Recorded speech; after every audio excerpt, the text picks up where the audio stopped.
pencil today. I scared everybody the first time. Good afternoon, everyone.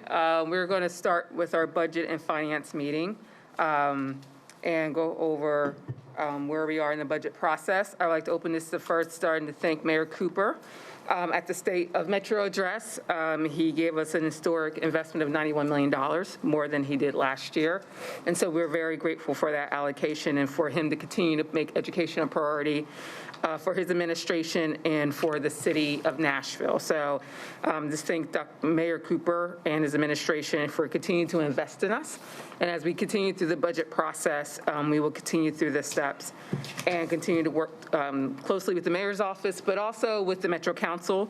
Now that the mayor has filed his budget, now it's in the hands of Chairwoman Berkeley Allen for the budget and finance process as they move through their budget hearings and their budget approval.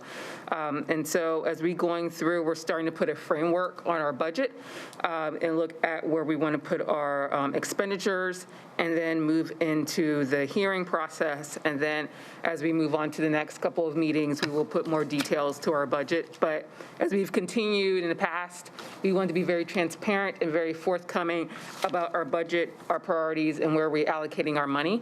And so we can have a continued dialogue within the mayor's office, the Metro Council, and the community at large, both our school and staff and student community, but also the larger community as a whole. So I'm going to turn off to Dr. Battle, where she'll give a presentation about the budget, and she will have her and her team discuss where we are and the framework that we plan to have with our budget cycle. All right, good afternoon. Thank you, Chair Player, for your leadership throughout this budget process, and to the entire board for your continued support of our students and all of our staff who get to serve them every day. All right, so as Chair Player just mentioned, if you missed it, on Wednesday, April 27th, Mayor John Cooper delivered his State of Metro address that has a historic $91.2 million investment in public education. This historic investment will allow us to fully fund our continuity of operations budget, increase our wages to better retain and recruit employees, particularly in hard-to-staff support positions, and implement a 6-week paid family leave policy for all staff. So what does this look like is the question. This means that all employees will get at least a 4% cost of living adjustment. All eligible employees will get a step increase to move along the pay scale and see additional increases in their pay.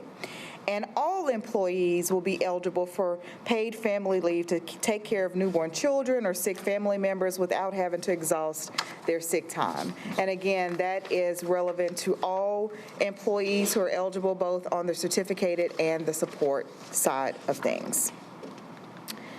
On top of the minimum for all employees, we have targeted investments to further improve pay for some hard-to-staff essential support employee roles throughout our district, including bus drivers and transportation staff, nutrition services team members, and paraprofessionals. These new pay structures will help us to be as competitive or more competitive than similar positions in the marketplace, which will help us to fill vacancies and improve services for students, as well as take pressure off of our teachers and other support staff who have felt the strain of this nationwide labor shortage. So what we'd like to do next is I'd like to turn it over to Chief Henson, who's going to walk us through the budget summary that is on our agenda this evening. Chris. Thank you, Dr. Battle, and good afternoon. Hopefully you recognize this format. It's a format that we've looked at on several occasions already this budget process, and I'll just walk through each of the line items to provide a little more information about each. As you know, we did include the salary step increases for both certificated employees as well as support employees in our continuity of operations budget, so obviously we have those here. We also have the 4% cost of living adjustment for certificated employees as well as for our support employees. As we had previously discussed, the certificated insurance through the Employee Insurance Trust will increase by approximately 12% for next year. We have had a slight reduction in both the certificated pension employer contribution rate. The certificated rate comes to us from the state through the Tennessee Consolidated Retirement System, and then the Metro Employee Benefit Board voted on a decrease for the support employees that are considered Metro employees for benefit purposes. So there is that employer contribution rate decrease that obviously would apply to the district, and so we're glad to see that. We also have included the support insurance. This again comes from the Metro Employee Benefit Board, a 5.6% increase for next year. And then below where it says support pension, MEBB, MEBB stands for Metro Employee Benefit Board, you can see the additional funding that will be included in the budget for our transportation employees, where we have an increase of approximately $4.5 million over and above. We have paraprofessional pay scale upgrade at a cost of approximately $4.2 million. Nutrition services pay scale upgrade at a cost of approximately $3.7 million, with the note that this will need to be transferred from the general operating fund over to the nutrition services fund. If you remember, based on some previous discussions that we had regarding the nutrition services budget, we're glad to see that this will be transferred to them because they're obviously having a difficult time as a self-supporting enterprise fund. Then we have at the bottom the cost for paid family leave, estimated cost of $4.7 million. And so if you were to look at all employee compensation, which would include salary increases as well as benefit costs, we're looking at approximately $60 million addition for employee compensation in this budget. Then in the middle part of the page, you've seen a number of these already, required additions. Most of these come to us from Metro government. So we have an increase to the Metro IT internal service fee of approximately $720,000, a slight increase to the radio transmission for fleet, for the radio, building and contents insurance, an increase of $1.7 million, again coming to us from Metro. And then we have the property tax refund, the MDHA transfer. This is the number we received from Metro Finance, a little over $1 million increase.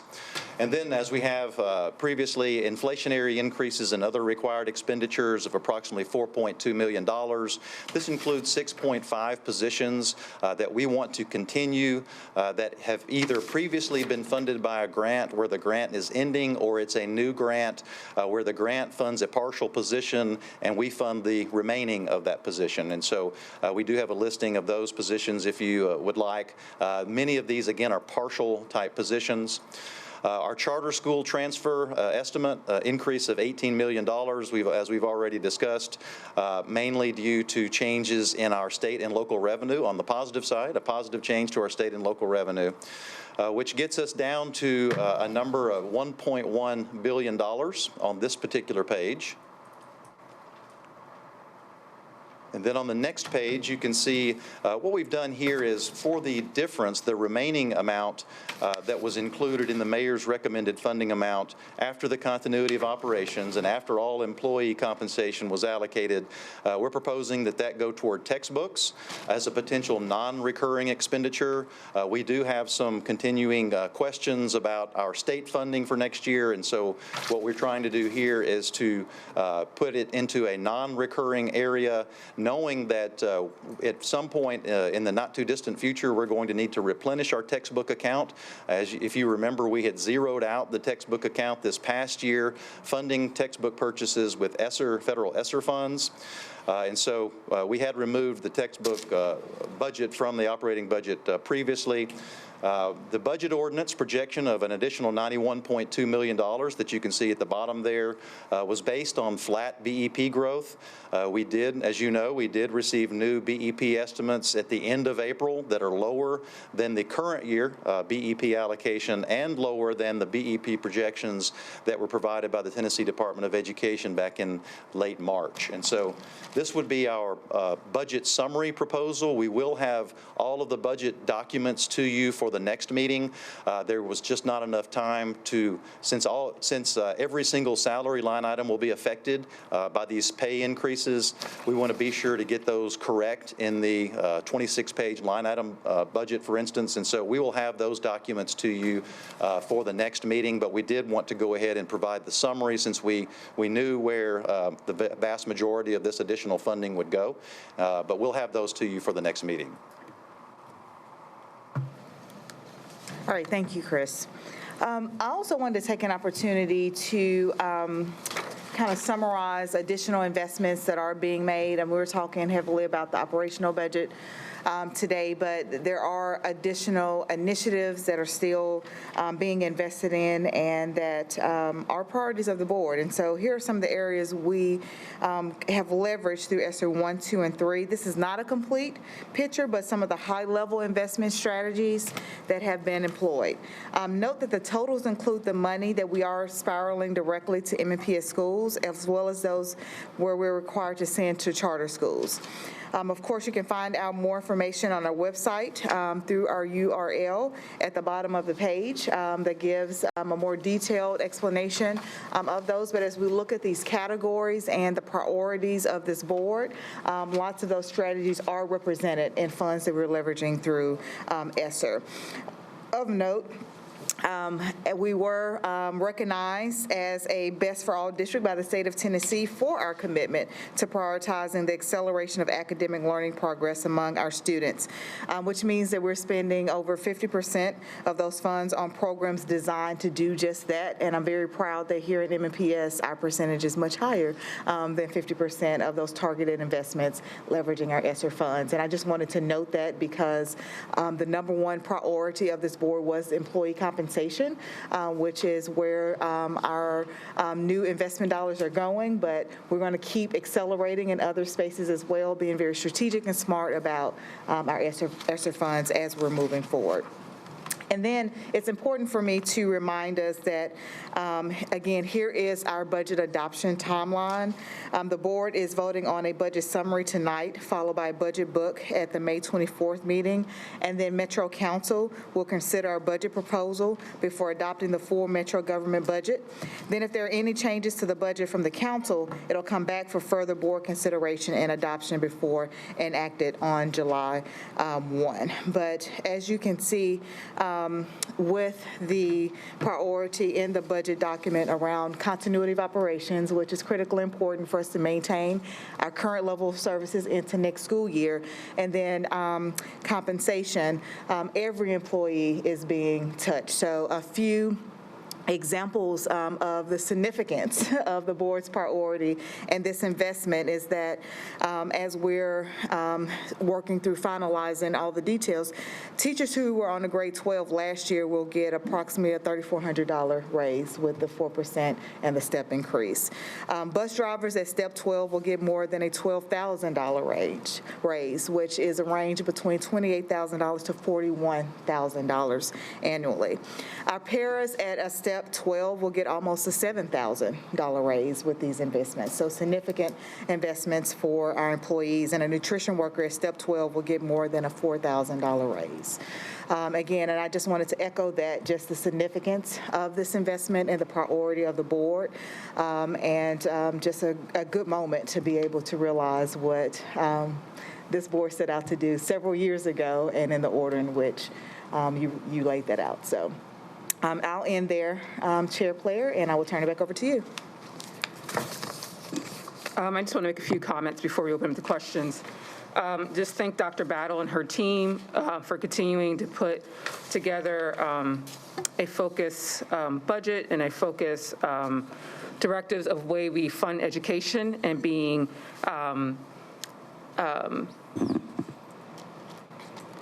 innovative. Okay, I was like creative, but that's not the word I'm looking for. Innovative about how we reimagine the budget process, and we did not do the traditional method.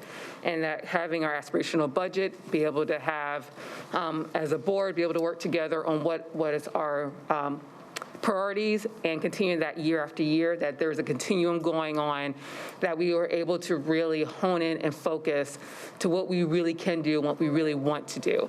And our first priority was our employees. We know in the past that we have not been able to compensate our employees the way they should be, or where we wanted to be, mostly because of the shrinking of our budget over the past couple of decades. And now that as we grow into this new era, that we were able to really hold true to our promises. First, last year with the teachers, making the best teachers in the state, and with having a partnership with Mayor Cooper to really help fund and allocate the monies for that. And then our next step was to go with the support staff.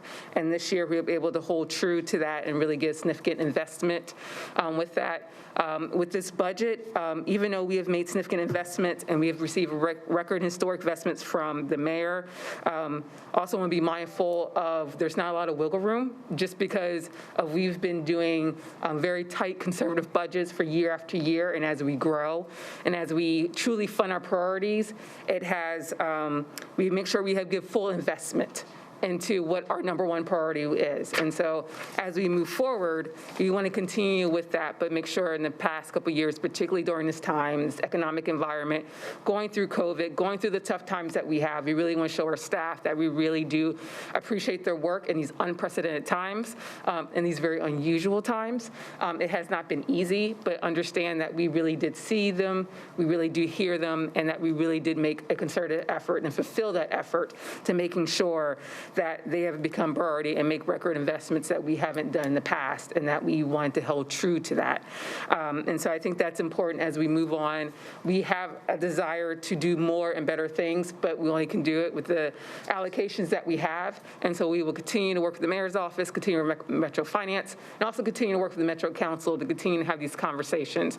And I think it was really important, while we're really innovative, how what it takes to truly fund education was very important when we started. Particularly when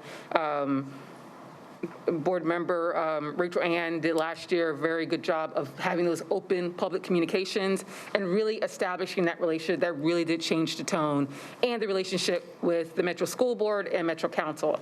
And I think that allowed the mayor to truly invest in us. So I want to thank our school board member, Elrod, for really starting that conversation, because we would not be where we were if we started that.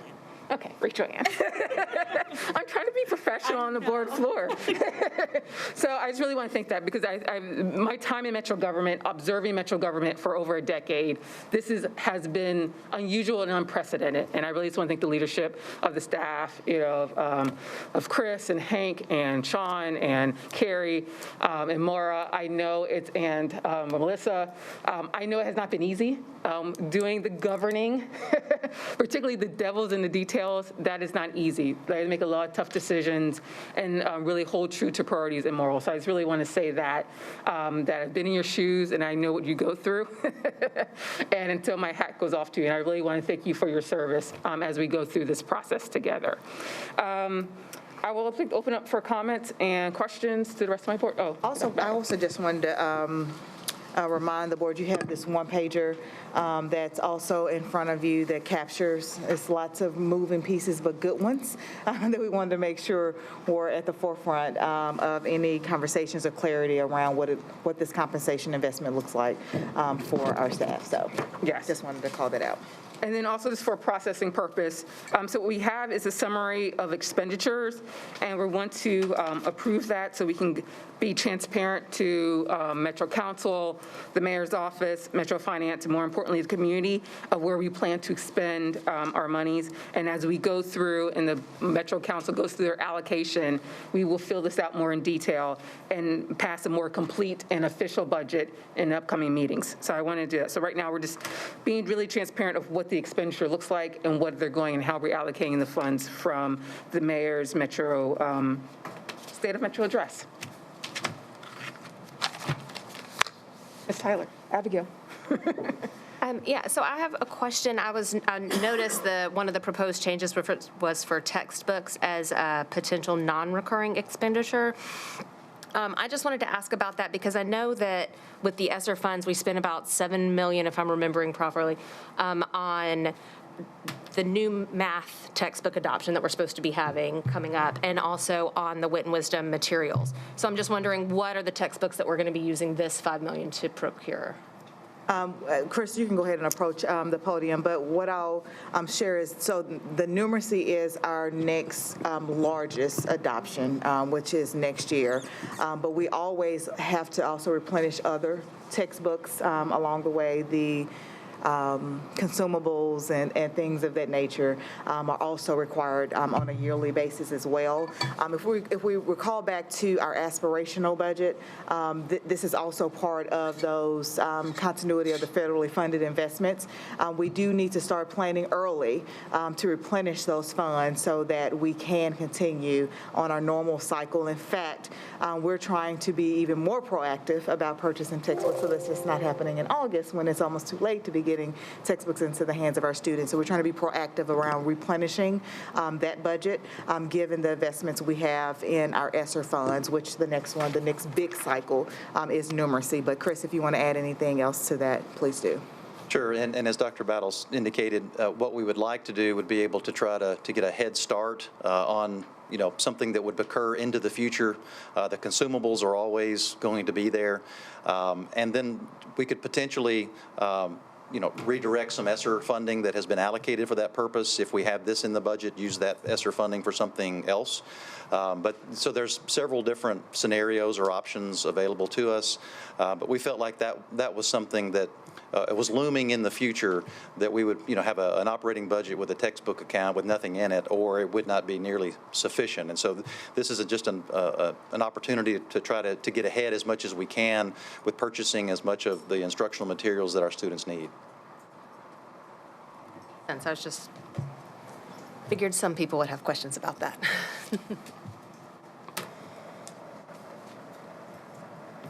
Okay. Thank you. All right, so I have several questions. So my first question is in regards to us providing the raises for the hard-to-fill positions, just as a branch of all the different positions, paraprofessionals, nutrition, and bus drivers. Did we speak to those employee groups or their representatives? Thank you. About how they wanted that to be distributed, whether that's a flat raise or this percentage of a raise based upon their step? There were conversations along the way, but we have to remember that this investment comes via an analysis that the mayor commissioned as well. And so it was important to, as we were getting feedback, to make sure that it matched what was happening in the market and that was equitable to all of our employees. So, for instance, there were conversations around, would we do a percentage, would we do a flat rate, would it look like across all employees? And so then it comes back to kind of our philosophy around who we are as an organization, recognizing that we are a team, and we also have to ensure that those employees, valued employees who have poured into our students and receive or are touched in a positive manner when it comes to compensation to also reward their experience. So we had to take a very equitable, balanced approach as we looked at the market analysis to make sure we were honoring both retention and recruitment, because these are also hard to staff areas. So yes, conversations happened, yes, feedback was garnered, and then the prioritization had to happen with regards to what it looked like and how those particular groups were compensated.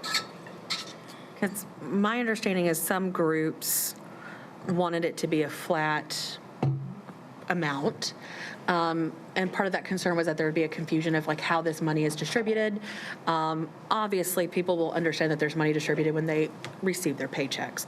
But what additional communication are we providing to our staff members, whether it's about COLA or these individual increases or the step increase, about how this is going to be affecting them and what this is? How are we communicating that with them? Yes, so many modes of communication. Thank you, Chief Bird. You can approach the podium. Several things that I believe the day of the mayor's announcement, we sent out a communication to everyone. The one-pagers you're seeing here, we've met with other union representatives to dig deeper into the details of that information. We're planning communications like we did last year with the teacher pay, where they can go into the calculator and see what that looks like. We will post when available. We'll post complete and available. We'll post the pay scales so everyone can see it, and we'll keep that ongoing conversation happening. But I'll let Chief Burge add anything in addition to that. I think you got it all. I can sum it up if you need me to, but that was all, a calculator, the pay scales, and just then a general communication about what the final pieces will be. Okay. When we did the pay increase for teachers last year, that was also on a percentage based upon step. When we did that, did we do any type of trainings, or did we have to provide any materials or paperwork for that? No, I think the actual calculator seemed to have gotten it for everyone, and our HR team made themselves available to answer any individual questions, but let's differentiate between the two. What we're talking about in compensation right now is much more complicated because we're touching so many different roles and responsibilities within the district, and so we've got to be very precise, if you will, in those communications, because we're talking about not just one pay scale, we're talking about multiple pay scales and levels of communication. And so, just the two different processes, because last year we were talking about the teacher pay scale, and now we're talking about multiple pay scales that will need to be communicated and gone through with the fine-tooth comb to make sure it's equivalent to what we've communicated here. I guess to that point, the support staff salary study, of course, was not just for these positions, but for all of our support staff positions. Has that salary study been completed, and do we have those results? Do you want to respond, Chief Burge? So it was really a salary analysis. Like Dr. Battle mentioned, the teachers was just an entirely different, much more simple kind of problem to tackle. One pay scale, we were able to benchmark it to market and then give a whole new scale. Here, we had almost 1,000 different job titles, right.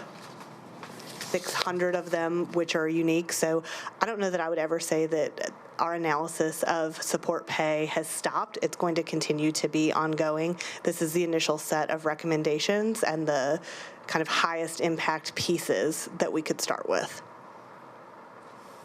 So the plan is that will continue to be done to affect all the other many employee codes that we have for support staff. We'll continue, again, within the HR department, analyzing where support staff pay is and doing kind of market analysis and then seeing what we can do comprehensively. I mean, I think the reality is that what we've learned just over history is that this has to be ongoing. We have to continue to look at the market analysis. We have to be able to remain competitive. And so we're trying to build our system, if you will, to be able to do that. But with regards to the market analysis, yes, it was a look. And just like with our teacher pay, there's some areas where you're further off than not. And so when you're thinking about, going back to your original question, how we addressed it, there are some here that are based upon a percentage. There are some that are a flat rate. It was based upon that market analysis to make sure that we were remaining competitive with our pay, but also the heart of that, retaining and valuing the employees that we currently have in Metro Nashville Public Schools. And then I noticed on the bus drivers, it made sure that they were benchmarked to WeGo.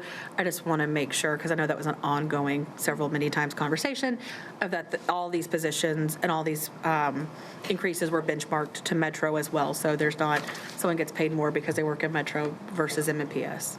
It depends on the role. I mean, it depends on the comparative role out there to make sure that we had the closest alignment with the level of competitiveness.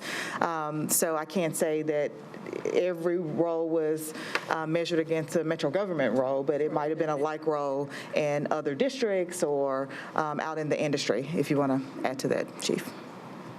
We used a number of different points of data for our benchmarking, but specifically with bus drivers, because WeGo is local, that was our direct comparator. So $22.25 is the starting bus driver salary. Okay. No, understandably, Metro doesn't have paraprofessionals that we can apples to apples that. But I know that our hope is to find similar positions or starting positions, or at least pay rates, to try to equalize those a bit. And then I have forgotten my last question. Excuse me 1 second, let me look through my notes.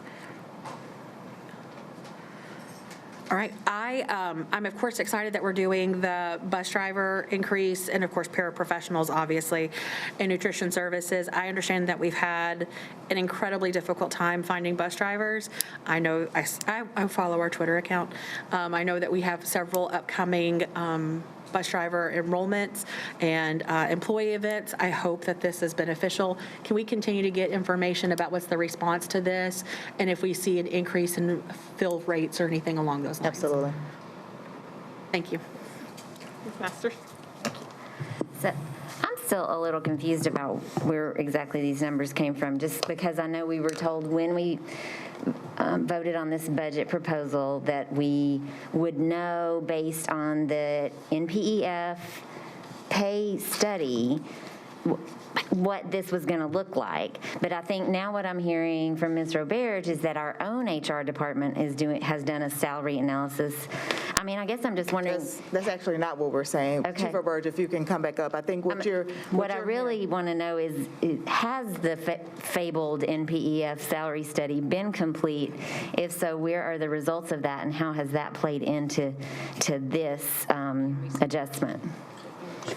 So a couple of things just to clarify any misunderstanding. Our department previously and going forward does look at employee compensation. And so the MPF pay study was a deep dive comprehensively into our support pay scale. And what came out of that is the recommendations that you see. So they looked at benchmarking to market, then they also looked at what our vacancy rates were and time to fill certain positions. Using that calculus was able to recommend here's a proposal for bus drivers, here's a proposal for paraprofessionals, and then here's a proposal for nutrition services workers. So that study is complete, and this is based on that? Yes. Oh, I had not seen that and wasn't aware that it had been complete either. I thought we were still waiting for that.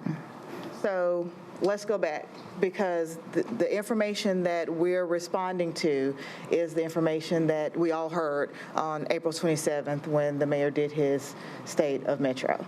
That was the communication of this is what we are investing in and this is what we have learned. When we get that information, then we're operationalizing it.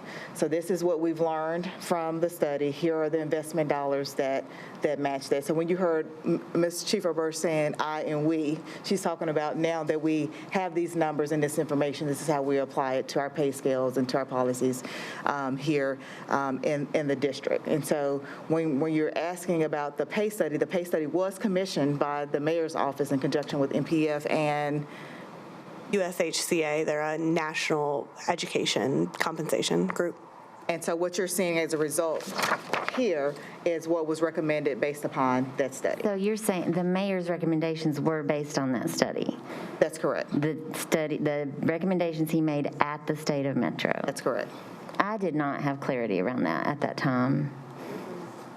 So, okay.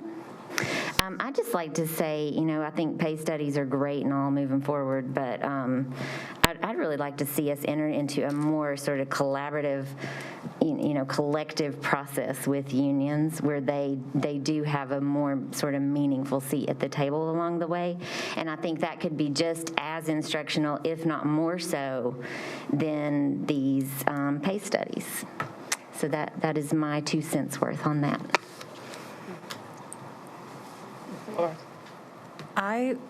My question would be, I guess, about the pay study, of course. That has been such a huge conversation for us, and an exceptional amount of conversations, I know specifically for you with the mayor's office. If we have that, or I'm hoping the mayor's office will be sharing that with us along with MPEF, I would like to see that more than just here's what they provide to us as a response. I have to say, I'm a little surprised that the mayor's office is saying that it was completed as MPEF right right before that had said that it wasn't completed. So I'm a little confused on which, not to say that I don't believe that what we're getting is what we believe to be true, but I'm a little confused on if it is complete and if it is including all employees as we had originally intended, and not just specific employees, though very needed increases and very much deserving employees. I still know that we have had so many discussions about all different kinds of employees, whether it's maintenance staff or secretaries or all different kinds of staff that we have inside of our schools. And we had kind of really put our hopes on the salary study to be the answer to those conversations and concerns. And so I feel right now like we're saying to them, y'all were not considered in that study like we had hoped, is I think what I would say maybe to them, and I hate to say that. So can you help me understand if it is full and complete? So I absolutely will, and I think, and I don't want us to lose sight of this, because for many years we've talked about the prioritization of compensation of our employees. Part of the reason that the mayor's commissioning of the study is because he has to include those funds in his proposal. And so it was additional information for him, because we've always kind of done our internal thing. We know where we have some gaps, but it was an additional layer of information to help support the needed investment in our employees in Metro Nashville Public Schools, one that has not historically been funded on a yearly basis. And outside of the targeted areas, we're talking about basic step increases and COLA increases year over year. And so part of this is additional layer of information for the mayor as he's pulling his budget proposal together and as he submits his ordinance. With regards to who this encompasses, I'm very proud of the fact that this budget compensation package includes all employees.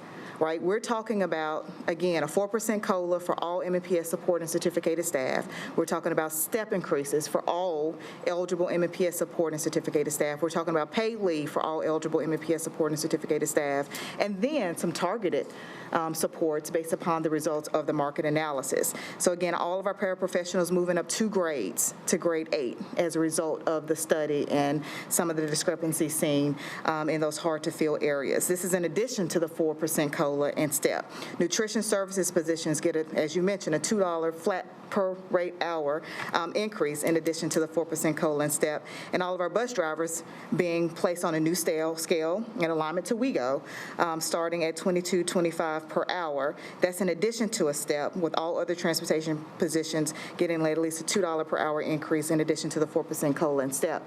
So that touches every Metro Nashville Public School employee and some very specific as eligible places as well, along with targeted investments to recruit and retain in those hard-to-fill areas.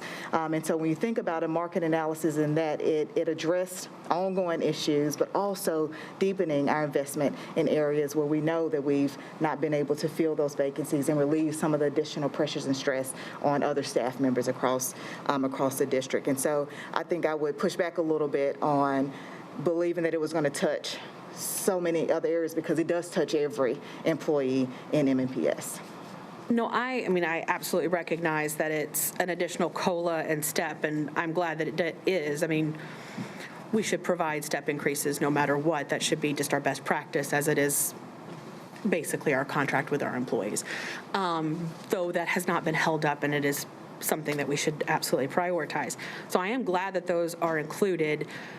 Maybe it's a misunderstanding on my part of what the entire study was going to include. I was under the understanding that the study would include all support staff positions and be a review of all of them, and that it would have some type of COLA or step increase, because that, again, is something that we should continue to do as a best practice as an employer, go back and forth. But also, and of course, the paid family leave, which I have wanted us to do since day one, so I'm super pumped about that one. But I had thought it was going to include basically a review of all the codes, because I remember that had been a conversation about there's so many codes of different positions, and that's going to take such a long time, and The teacher was just one code. And so I am very happy for this increase, and I think this is great, and I really appreciate all of it from the mayor, and I've already discussed all of that, of course, with his office. But if we have additional information, and I had thought we were having additional information from the MPEF mayor group about all the different positions, that would be fantastic. Yeah, so going back to the teacher study, first of all, that one took 2 years to get at. And if we remember, there was kind of an, on average, what our teachers received. They didn't receive, every teacher at every step and every year of experience did not receive the same increase. So similarly, you're seeing the same thing in this study. And we're talking about a study that happened much quicker than we could have all intended. Right. And there's not, an unlimited number of investment dollars. Oh, sure. And so we have to be very mindful against what we've learned from the market analysis and applying that to reach the highest number of employees to meet the needs of the district. And that's where you see some of the prioritization very similar to what we saw with the certificated staff study.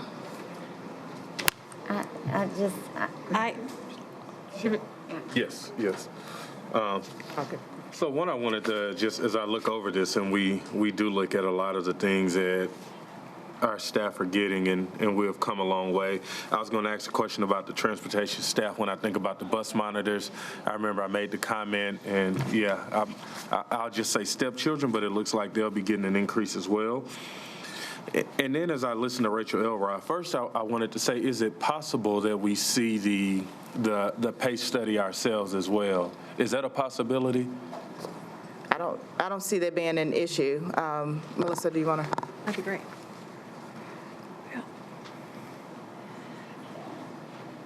We'd be happy to work together to provide you with the information that we were provided. Okay. Thank you. Thank you.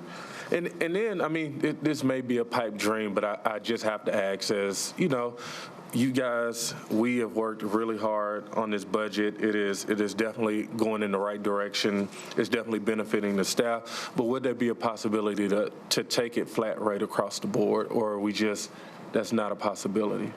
I think based upon the recommendations from the study, I think the best approach is a mixed approach. And we got to be careful because as we've looked at and been able to dig into some of those examples and some of those recommendations, our employees don't benefit across the board like you would think they would. You'd almost be robbing Peter to pay Paul. So there were some examples where we have some employees that by taking a percentage, they'll receive up to a $12,000 increase. You do a flat rate and it's down to $6,500.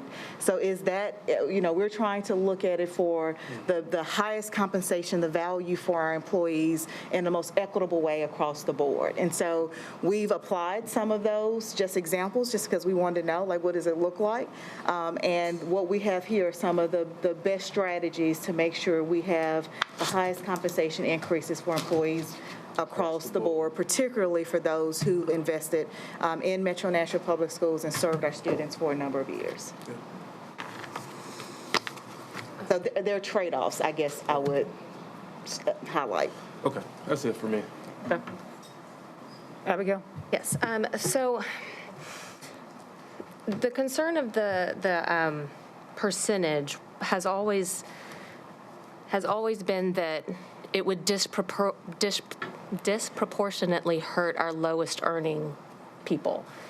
And our lowest earning employees, if they get a percentage raise that is the same percentage raise as our highest earning, the highest earning might be making $12,000 more, but now our lowest earning are only making like $2,000 more. So because of the percentage changes, but if it was a flat rate, then that would benefit our lowest paid employees the most. And it is a compromise to say that we understand that this will not necessarily benefit maybe the people who are already at the top end of this pay scale. But based on conversations that I've had with the union, they understood that. And they knew that requesting a flat rate would be more fair across the board to benefit the lowest paid employees. And that after having spoken with their members, that's what they wanted. that they wanted something that would really bring up that lowest group, as opposed to incrementally bring everybody up a little bit and unintentionally help the ones that were already making more. Does that make sense? Right, which is why, again, I think I'm going to take us back to the one pager. This is also why we did things like, for instance, and it's a mixture, which is why we're laying it out this way, and it's very complicated. But if you look at nutrition services, that's why in that particular example, we did the $2 per hour increase. And that's flat for then everybody? the additional COLA and STEP. So strategically, you've got to look at it and see where it works and where it doesn't work. We reset the transportation pay scale altogether, right? And so in a lot of ways, there was a flat increase because we took that up to meet the WEGO standard. So I think, again, this is a very complicated and complex formula and process that we're trying to simplify that requires a lot more study behind it. So what we're trying to do is to consider all of those things. And we had those same conversations, and we explained where they worked and where they didn't work to benefit our employees. I had those same conversations.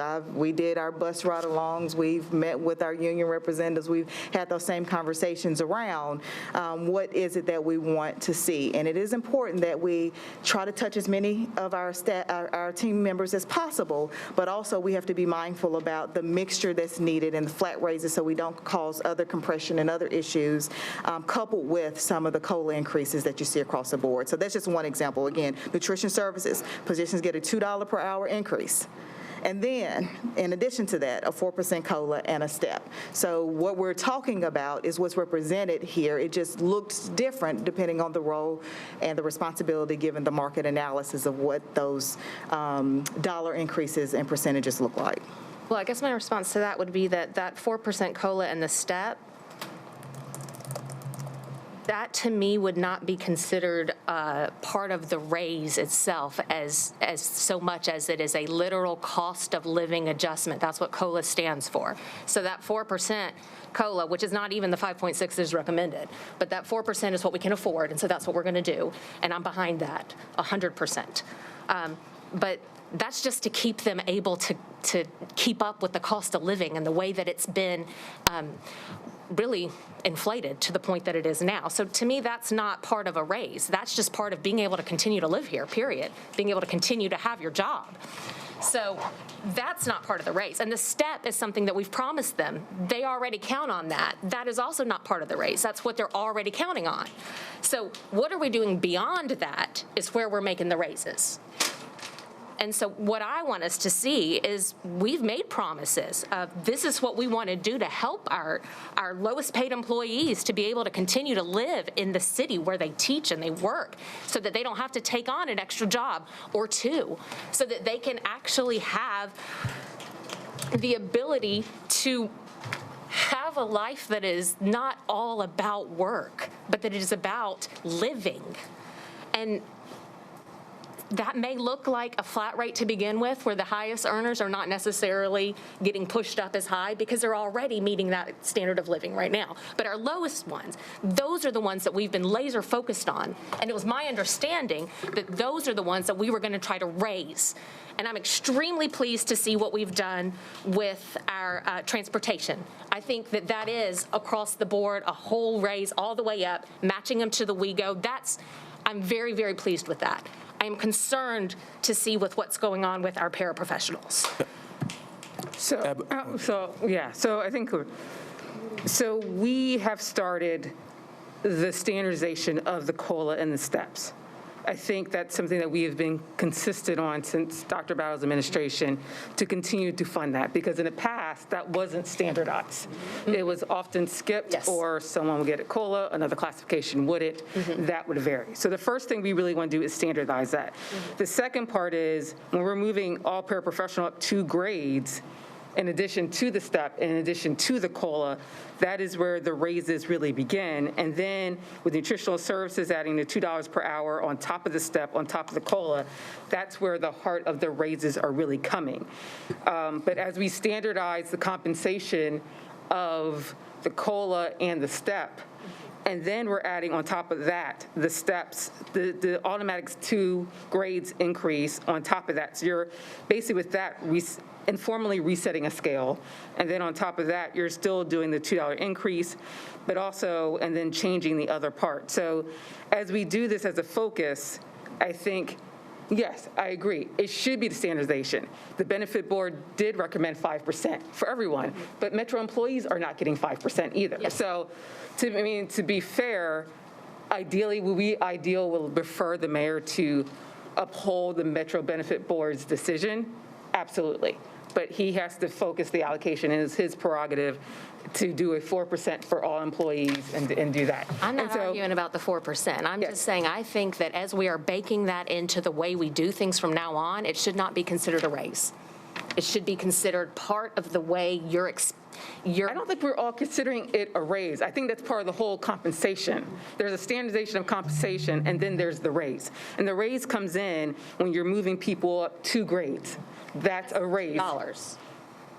No, that's not I'm true. looking at it right now. All grades are just $2?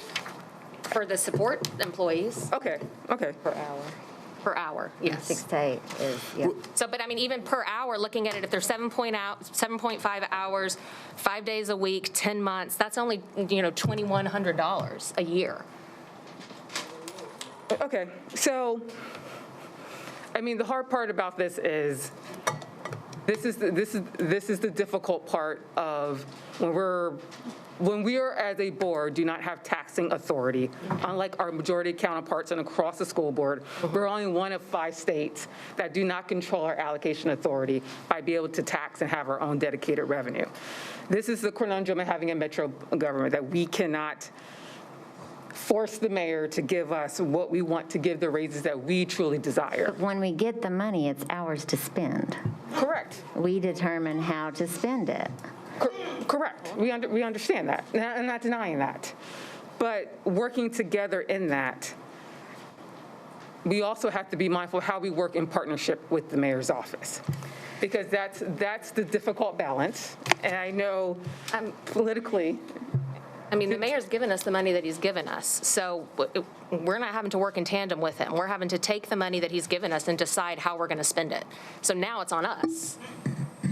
For the sake of time, could one thing I see March through April, we have community meetings. I think this being in front of us for the first time, like we're going through all of our thoughts and conversations that we've had with groups and yeah, like bus drivers, but will it be possible, like when in the future when we get something like this, to have the opportunity to then take it back to the community and say, hey, this is what we propose. This is why it's going to be difficult, because we don't have our own taxing authority, but these are the resources we have, and just give a window for the community to engage in the employees. And I don't know if that's possible, but as I look at the budget approval process and I see community meetings on the front end, maybe putting that right after we get it and we're going back to our own communities and asking them, or doing something virtually.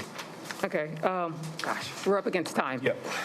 And so, I hate to end it. I mean, I'm not ready to vote yes for this, I'll tell you that right now. I don't Okay. feel like the conversation is over. Let's have a little bit of order. I understand people's points, and people have the prerogative to vote how they choose to be. This is not the final budget, so let's first start there. This is a plan of where the expenditures go and how they will be allocated. And so this is the discussion of what we're doing and how we would like to allocate the funding that was given. So I would ask for approval for this expenditure so we can start the conversation of what it looks like, and as we go into the detailed budget of what it seems, of what we plan to go in the next 6 weeks as we go through the budget process with Metro Council.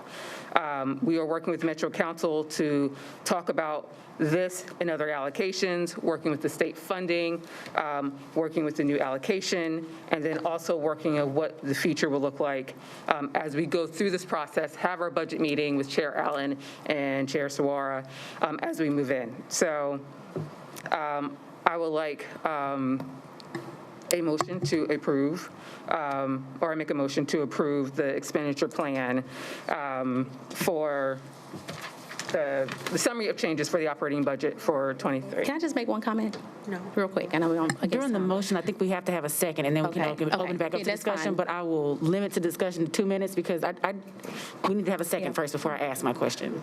Okay. There's a second. I'll make a second to open discussion. Now, do we have to approve a budget to submit to council now, or what does that look like? So, Is this just, is this a formality for us to move forward? It's not a formality, it's more of intent. So if we want, we can pause this, come back, have a discussion, if that helps. Dr. Battle and your staff, will that impact you all in planning, advocacy, or calculations? Yeah, we won't be able to bring forth the final budget book likely at the next meeting until we know what we're working with. All right, so then, board, we have to make a decision on how we will move forward then. Yeah. I think. Oh, go ahead. I'm sorry, you did ask Okay, for a sorry. Okay. Sorry. So I just want to make sure, just for the public and for those who are highly impacted by this Yes. budget, of course, we know, our support staff, parapros, bus drivers, that kind of thing, because I've got a chance to look at it. We've talked about, some things. I just want to make sure that everyone is aware that there are some adjustments that can be made in this budget. This is not the final budget. No, it's not the final And I know budget. you've probably mentioned that. I just want to make sure that everybody's clear that we will be making some adjustments according to the concerns, the cares, right? So we want to make sure that we are doing just that, because we're still not there yet, right? We're still not there yet. Yeah, So this is I just kind of, Correct, this is not the final 2022, 2023 operating budget. Okay. This is getting a frame of what we're going with the proposals that we're getting. gotcha. Okay, thank you. An idea of proposals. Mike, oh, I'm sorry, you're still in committee. That was my bad, yep, she's still in committee. Oh, okay, sorry. Oh, did you? Go ahead, because I was out of. I was just going to say, that doesn't change the fact, though, that this is us sort of saying, okay, this is our intention, and I am not convinced that this is the appropriate way to allocate these pay raises. So I'm not convinced. I heard after the mayor's state of the whatever address, state of Metro, that MPEF had not completed the study. So, having heard that after that address, how am I now to believe that, actually everything the mayor said was based on that study, which was the study that we were told we had to wait for before we could actually allocate all of this funding. And I also know through talking with union representatives myself that this plan doesn't go along with what they deem the best practice for allocating those additional raises. So, if what we're saying is that by approving this and then sending it to the mayor and council, we're saying this is how we want to spend that money, I don't know that this is how I want to spend that money.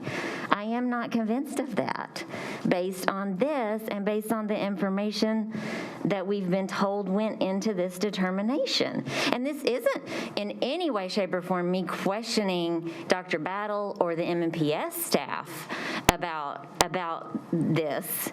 It's me questioning all of the different players, both within Metro government and external partners, and where exactly all this information came from. Because I don't think it was the unions. For time's sake, I do need to call for the question so we can go ahead and vote, make a decision. If it would be helpful to call a retreat, if we need to have an additional meeting before, because I want MNPS staff to be able to move forward, but I also understand that there are questions that we need to be able to have. So I call for the question. Mrs. Player, would you mind restating your motion, and we'll cast a vote and move on to our 5 o'clock meeting? I make a motion to approve the summary of changes of the operating budget. All right, all in favor, please raise your hand. All right, all opposed?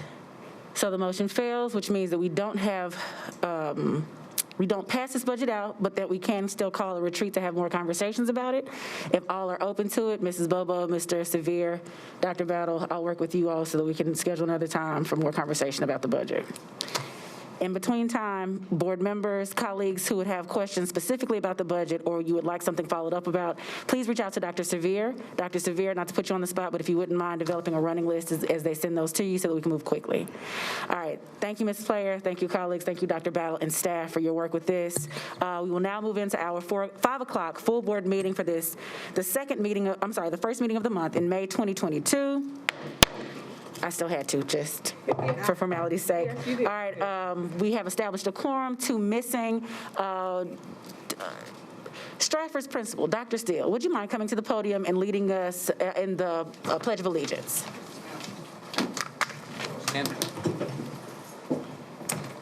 I pledge allegiance to the flag of the United States of America and to the republic for which it stands, one nation, under God, indivisible, with liberty and justice for all. Thank you, Dr. Steele. I learned I would be losing Stratford this past January. It hurts my heart, but I know you're in good hands with Mrs. Masters. All right, do I have any amendments to the agenda as stated? If not, can I get a motion? Mrs. Tyler? Yeah, I'd like to pull item 1C6, Museum of Science, from the consent agenda. All right, 1C6, do we have any other amendments to the agenda as listed? All right, can I get a motion to accept and adopt the agenda as amended? Do you want to keep that on? I make a motion to accept the adopted agenda. But y'all can second. Okay, perfect. That's what I'll do. All right, it has been moved and moved and seconded. Please raise your hands, all in favor. All right, passes unanimously. We will then kick off this 5 o'clock meeting with awards and recognitions from Dr. Battle with the Academies of Nashville Students of the Year.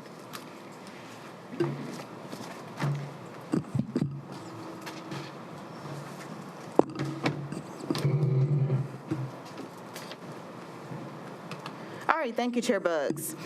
So at the last board meeting, we talked about our valedictorians and salutatorians. At the meeting before that, it was the Bell Tower Scholars heading to Belmont University on full scholarships. Tonight, we're going to tell you about another group of extremely impressive student leaders in our high schools. This time, it's the Academies of Nashville Students of the Year.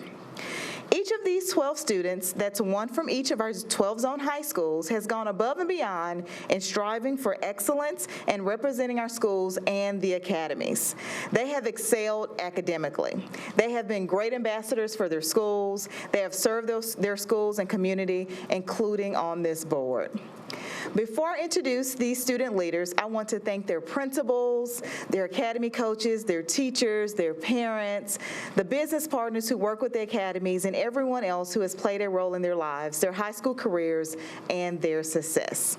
Also, thank you to Jennifer Bell, our Director of the Academies of Nashville and Career and Technical Education, for your continued leadership. And also thank you to Deloitte and Pencil for sponsoring our Student of the Year program by giving each of these students supplies and gift cards to help them start the next chapters of their lives after graduation. So, let's hear about our Academies of Nashville Students of the Year. Students, please come up to the podium when I call your name, and then we'll take a group photo at the end, so don't leave. First up, from Antioch High School, we have Imani Vaughn, who is headed to Tennessee State University to study social work on a full-ride academic merit scholarship. Imani, if you're here, come on up.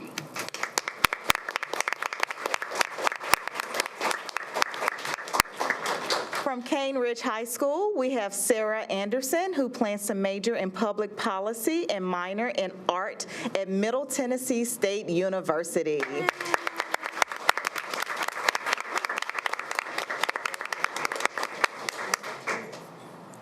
From Glencliff High School, we have Ana Chicos Guzman, who will attend Belmont University and study nursing on a full-ride Bell Tower scholarship.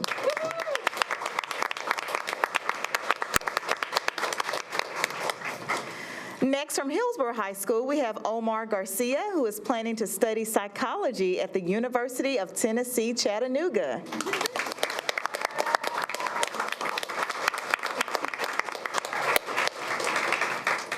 From Hillwood High School, it's our student board member, Angelique Quimbo, who is heading to Duke University to double major in political science and philosophy.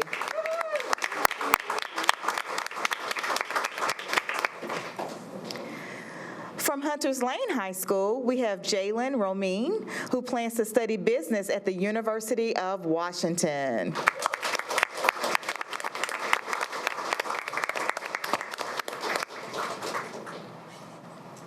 From Maplewood High School, we have Navi Bunto, who is planning to study healthcare at Belmont University on a full-ride bell tower scholarship.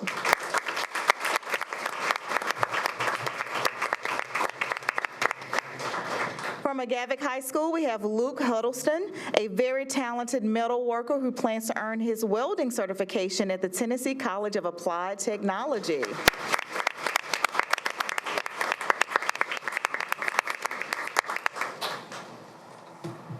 From John Overton High School, we have Rigoberto Alvarado Rayo, who will study computer science at Belmont University on a full-ride bell tower scholarship.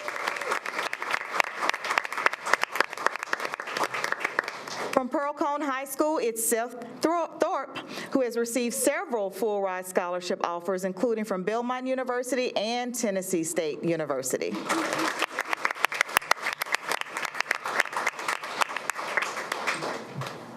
From Stratford High School, we have Alejandro Mercado, who will double major in business and social work at Belmont University on a full-ride bell tower scholarship.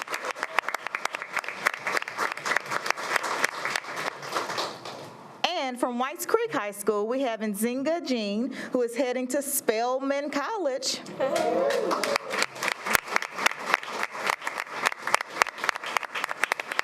Let's give it up for all of the Academies of Nashville Student of the Year.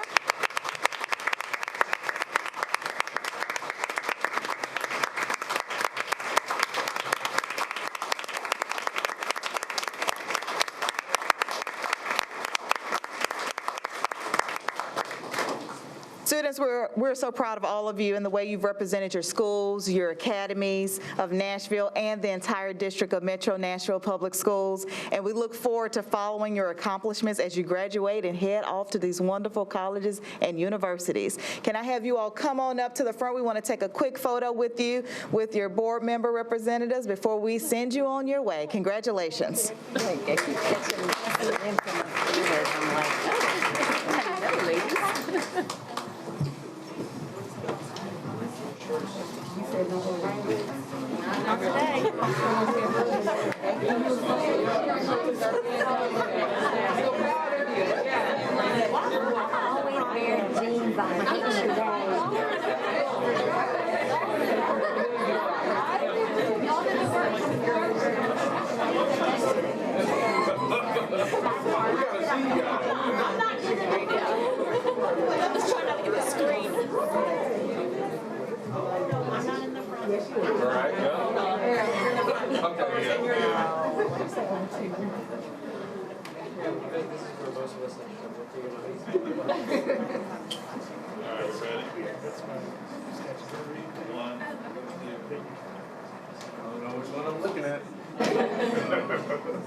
All right, good.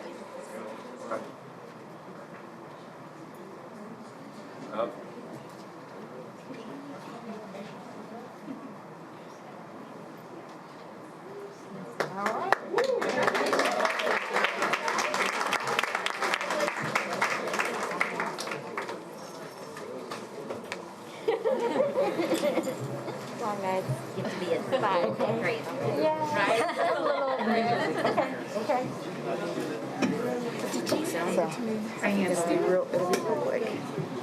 I just texted Hank to see about next steps. Yeah, we finished. Because we still need to talk about this type stuff. Yeah. It was like a real slow start. Yeah. Well, I'll tell you after this.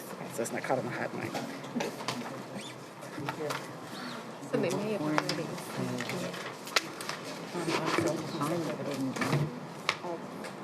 Yeah, I'll just jump in and I'm just going to do something. Congratulations again, Students of the Year, and to your families, and to the staff who've supported you all year. Really, congratulations.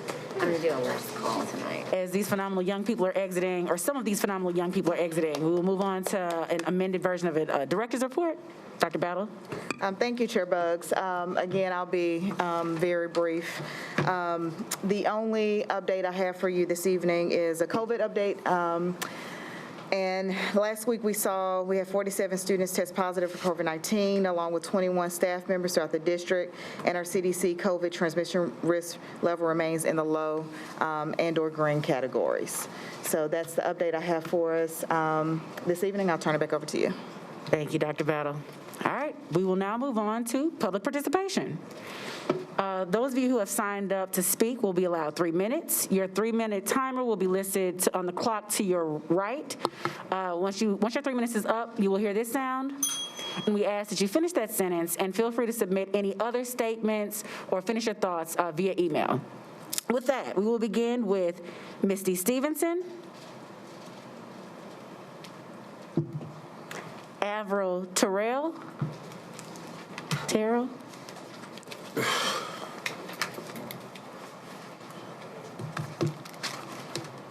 Good afternoon, board members. Thank you for giving me the time to speak with you all today. I'm a parent of 2 daughters at Leeds Southeast Middle School, and Leeds Southeast has provided them with a well-rounded education.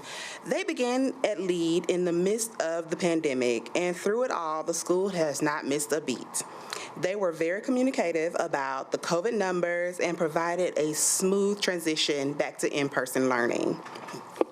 I also enjoy how MNPS school calendar aligns with Leeds Southeast, whereas the days everybody's off around the same time. So that helps with the planning because I work at a college. So it definitely works out for me.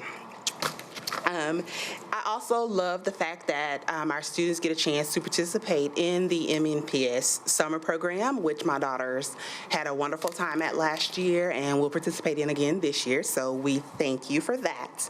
And last again, Leeds Southeast has been a great asset to our community out in Antioch and Southeast Nashville, and so thank you for giving us that option for a school for our kids, and thank you for your time. Thank you. Janet Mabry, Randy Speck, Roy Renfro,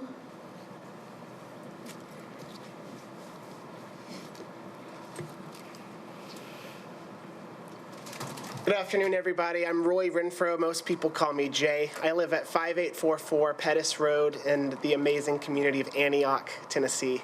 Antioch is my community. It's where I've lived with my wife and worked in education for the past 8 years. And it's where we hope to bring Tennessee Nature Academy. I wanted to come out this week and thank you all for a very positive and constructive conversation last month. We do intend to resubmit the application for the summer, so I look forward to engaging with each one of you between now and then. Additionally, this summer, we're providing free art and nature camps in the community. I invite all of you to stop by from June 6th to 10th, June 13th to 17th. I'll send you personal invitations, don't worry, so that you can see what nature-based learning looks like in person. Sometimes these sorts of things are better seen and experienced in person. I also invite the Charter Review Committee to show up. There were a couple of misunderstandings about what we mean by a whole school nature-based model in the public sector, and I would love to show y'all what that means and answer any questions you have. I look forward to seeing all of you in July, hopefully before then, and have a wonderful rest of the meeting. Thank you. Eileen Redmond, Cheryl Stratford, Jason Overmeyer, Kelly Peterson. Good evening, Madam Chair, members of the board, and Dr. Battle. My name is Kelly. Tonight I've come to do what I haven't been able to do for the past couple of years. I'm here to advocate for the wonderful staff at Tulip Grove Elementary. As a district, we need to address the crisis that is before us. I know we all hear it time and again, but now that I'm back in my child's building, let's talk about how real it has become. One of my daughter's former teachers is one of my favorite people in the world. There is nothing I wouldn't do for her. But let me tell you that I am terrified of what I see reflected in her face. She is not just tired, but exhausted. She spends all day in a classroom that is comprised of special ed, gifted, and children who fall anywhere in between. She is special because she has expectations of the kids that she teaches and gives them work based on their ability, meaning her gifted children are learning what the second graders or higher are working on. For those struggling or special needs, her lessons get down to their level, but it requires a lot more finesse to help them grasp the concepts they are expected to learn. All of this without the support staff she needs. She is only assigned 2 part-time paraprofessionals to her class when she needs more than that for the entire day that she has students in her care. This fabulous woman gives 150% to every single one of those students, and it is wearing her thin physically and emotionally. Take that and combine it with curriculum and standards that hinder her ability to do what she does best, and she is mentally counting down the days until she can walk out the doors of a school with colleagues and children who adore her. I see all of this when I look in her face when we happen to run into each other.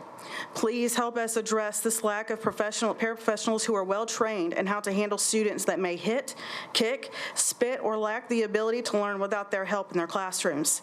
Not properly paying people like Miss Honey, who was amazing at her job, is part of the reason teachers are leaving classrooms in droves. We need to be actively recruiting these individuals and paying them well for all they endure on a given day. Without this critical staffing, our educators are fleeing their positions for something that is less stressful.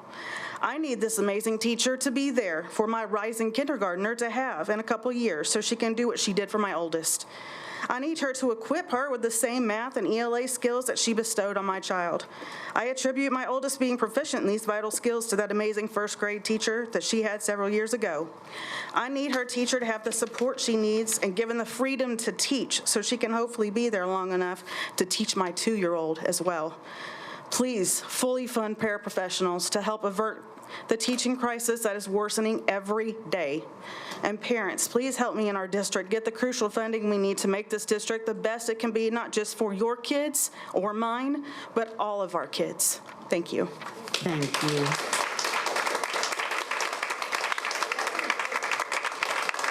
Jamela Garrett.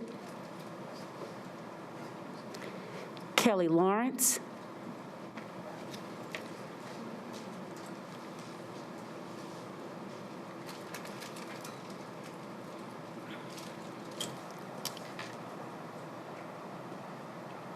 Hello, board members. Nice to see y'all again.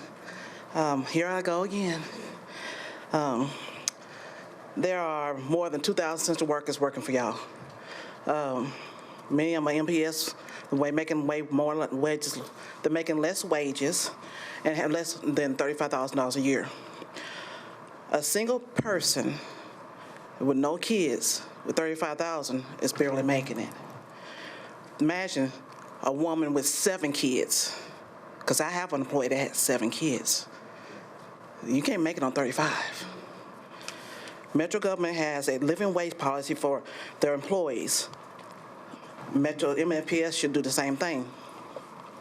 And we cannot just have an hourly wage.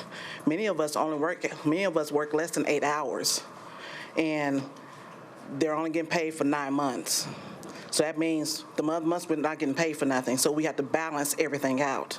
So a lot of us have more than one job. I know people with 4 jobs. I know the mayor has allotted about $21 million for the support staff. For starters, that's not enough money for living wages for everybody. Second, the cost of the money that is being spent. We believe that a flat rate amount raises each person to the percentage raise. We have a survey of 115 support, and 80% of them conceive that the flat rate is better. These positions are disproportionate. Most of them are held by Black and brown people in Tennessee, and 57% compared to being only 43% of the population. So with me coming to y'all saying this, I'm doing it from experience. I've been working with him for 30-something years, 30-plus years. I've raised 3 boys. I know I've said this over and over again. I know it's hard, and I did work 3 jobs. I would get up my day job, to go to my nighttime job, have my weekend job, and still try to make sure my children had a good education. Make sure that they weren't going to be on the street somewhere. make sure they were not going to be in somebody's jail. So the teachers need my support to support them. So then I'm helping out in the schools at times like to have extra time that I have. So am I getting any rest? No.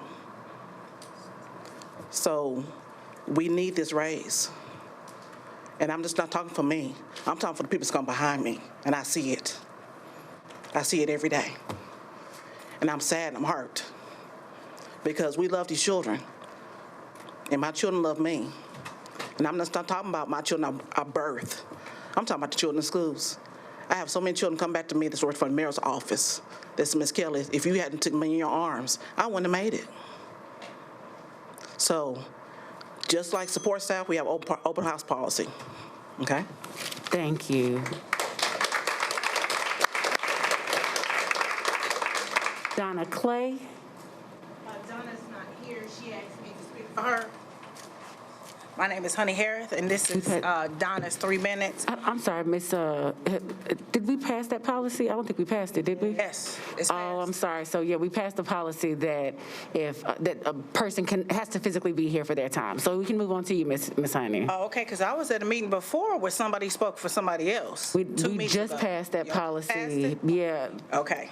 I remember we had a deep discussion about it. Could not remember if we passed it. Yeah, because I remember Miss Elrod speaking on it. Okay. Well, then I am Honey Harris, and this is my baby. Look at you. You right on time. Look at this boy, right on time. Tulip Grove's finest right here. DuPont Tyler. I had a speech wrote, and I think I'm going to change it to reflect how I feel at this moment. My school board and my superintendent have one assignment. One. Y'all got one assignment this budget season. I need y'all to go hard in the paint for me. And if you ain't gonna do that, you missed your assignment. That's all I need.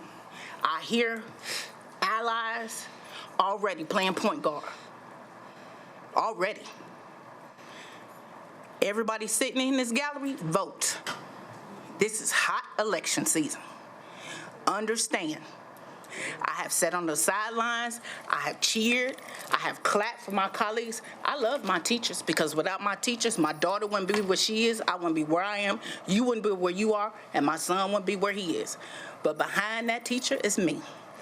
And I have clapped, I have cheerleaded, I have been her counselor, I have been her ally, I have helped her, propped her up, and now Mnea, my teachers, are propping me up because they know it's time for y'all to go hard in the paint for me because y'all went for them. So if you do not go hard in the paint for me, you done missed your assignment. And I'm going to hold you to it. Go hard, baby, because this is what I need and this is why I need you. Thank you, ladies. I appreciate it. It's understood that y'all got the assignment. Thank you. Leslie Lang. She's there. She's not here. I was going to speak for her, too, so we can skip on and pass her, too. Thank you. Elizabeth Hines. Michelle Hardy.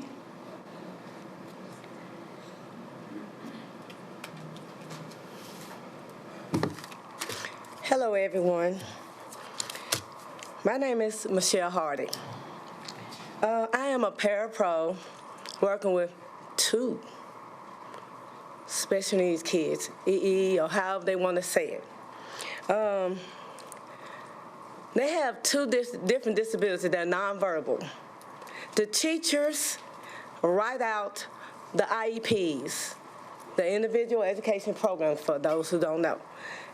The parents like me, we have to improvise. We have to, if they say they need to pick up a cup, well, what if they don't have the strength? I have to find out the way to help that child pick up a cup.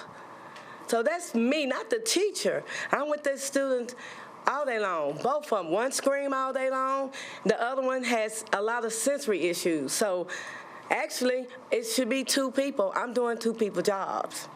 But I don't mind. I've been doing this for 28 years. So if I didn't love my job, I wouldn't be there. Teachers could not, or the principals, could not do this job without support. We feel like we're not appreciated. They want to throw us scraps. They want to throw us change here, here, little pennies here, and then go up on insurance. Okay? I'm gonna tell you, I promise, I thought about quitting my job so many times and driving trucks like my sister in Florida. I'm telling you, I promise I'd come this close from quitting a couple of months ago because it's so frustrating. You guys don't know, unless you've been in our shoes, some of you have been teachers, but you have not been a para. That's a difference. A teacher can sign things for us to do, but it's up for us to do it. Y'all have to understand that little money y'all give us, I mean, we appreciate it, I promise, I'll appreciate it. But then y'all gonna tell us that just take it and just be quiet and be okay with it. That's not acceptable. But if y'all appreciate us like you say you do, you will show us like you showed the teachers. But they still complaining that you're not giving them enough. So what about us? And this is what I'm going to tell you what a pastor said Sunday. Don't settle for scraps. We're not selling for scraps, would you? Thank you. Thank you. Paula Pendergrass.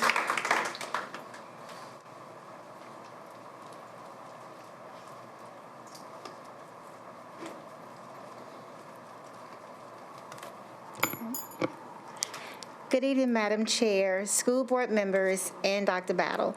I am Dr. Paula Pendergrass, the current Vice President of the Metro Nashville Public Education Association and an MNPS parent. I would like to take this time and space to thank you for continuing to work with our organization, Mnea, to ensure the needs of our educators and, most importantly, our students are being met. We appreciate Mayor Cooper's budget, which includes a record $91.2 million funding increase for Metro Nashville Public Schools. The 4% cost of living and step increases for MNPS employees is a continuous journey in communicating to our educators that we validate their work.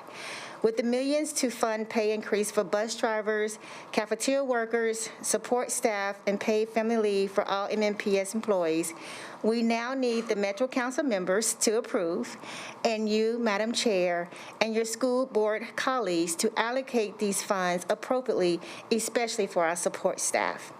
We also recognize that we still have work to do to keep recruiting and retaining the best educators and support staff in the country. Madam Chair, school board members, Dr. Battle, and MNPS district leaders, many of you are also parents, and we see you giving up your precious time with your families to give that time to our cause. Thank you, and we see you. We know that sometimes you may feel like your hard work is not being appreciated. However, I want you to be assured that your work, your dedication, and value is noticed by my MEA colleagues, MNPS parents, and students. Thank you for giving me the opportunity to speak this evening. Thank you. Brad Martin. Shelby Kiesler.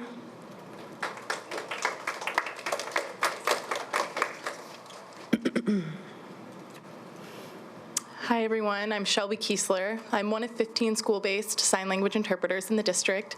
If you're a sign language interpreter, please raise your hand, make yourself known. As you can see, we are an incredibly small group. We make up a tiny percentage of support staff, and because of that, we are so often overlooked. It is our priority today that we tell the Board of Education to not overlook us when creating the budget for the upcoming year. To be a sign language interpreter in the district, we are required to have a bachelor's degree, to have nationally recognized certification. We're required to have continuing annual education credits, and we're required to have licensure at the state level. We are so specialized that educational interpreters are the only group of interpreters in the state of Tennessee that require licensure at the state level. We require these specialized trainings and certifications because we work with a critical group of students that not every interpreter possesses the skills to work with. We are a vital part of deaf and hard of hearing students' educational development and social development. Without sign language interpreters in the classroom, deaf students would not have access to educational content, and their right to their own education will be taken away. We are a critical and hard-to-staff position. We are not fully staffed. We have spent many years in the past understaffed. And when understaffed, we're required to work in less than ideal working conditions. It is an industry standard that interpreters work as a team, 2 interpreters working together to share the workload to ensure that we are providing the most accurate and ethical interpreting services possible. Due to interpreter shortages, we have had to work alone, long hours with no teammates. The only time in our day when we are not interpreting in the classroom is our 30-minute lunch. When sign language interpreter positions are not filled, MNPS is required to hire interpreters from a third-party agency. Not only is this overwhelmingly expensive, that agency's rate is 2.2 times higher than our hourly rate, but it also causes instability for our deaf and hard of hearing students' communication and education. We want to say to the board today that we want to be considered not only for the 4% cost of living increase, the step increase, but also the minimum demand of a $6,900 raise. Our colleagues that work outside of education can work with less qualifications and make, on average, an estimated $15,000 more than we do annually. What incentive is there for us to work for MNPS when interpreters can have less requirements and make more money outside of education? We are currently being paid severely less than our colleagues and under our market value. We make nowhere near the cost of living standard when you consider how many of us have children and have families. We ask you today to not overlook us, to see us as your colleagues, and to see us as the critical and hard-to-staff position that we are. We believe that we deserve to be paid at our market value, and we know that higher wages will result in higher retention for sign language interpreters. Thank you. Thank you.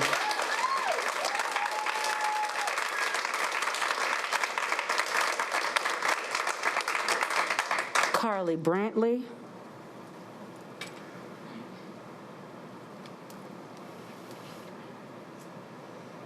Good evening.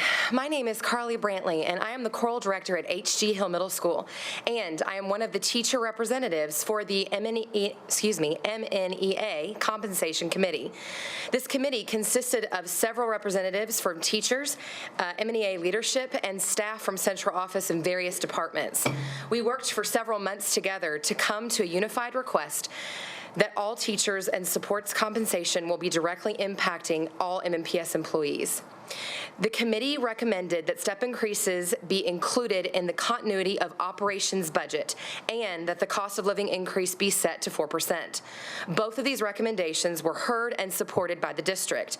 I am thankful for this collaboration between educators and the MNPS leadership to meet the compensation needs of employees. Next year, the compensation committee will center our focus on longevity pay and a plan to come about that.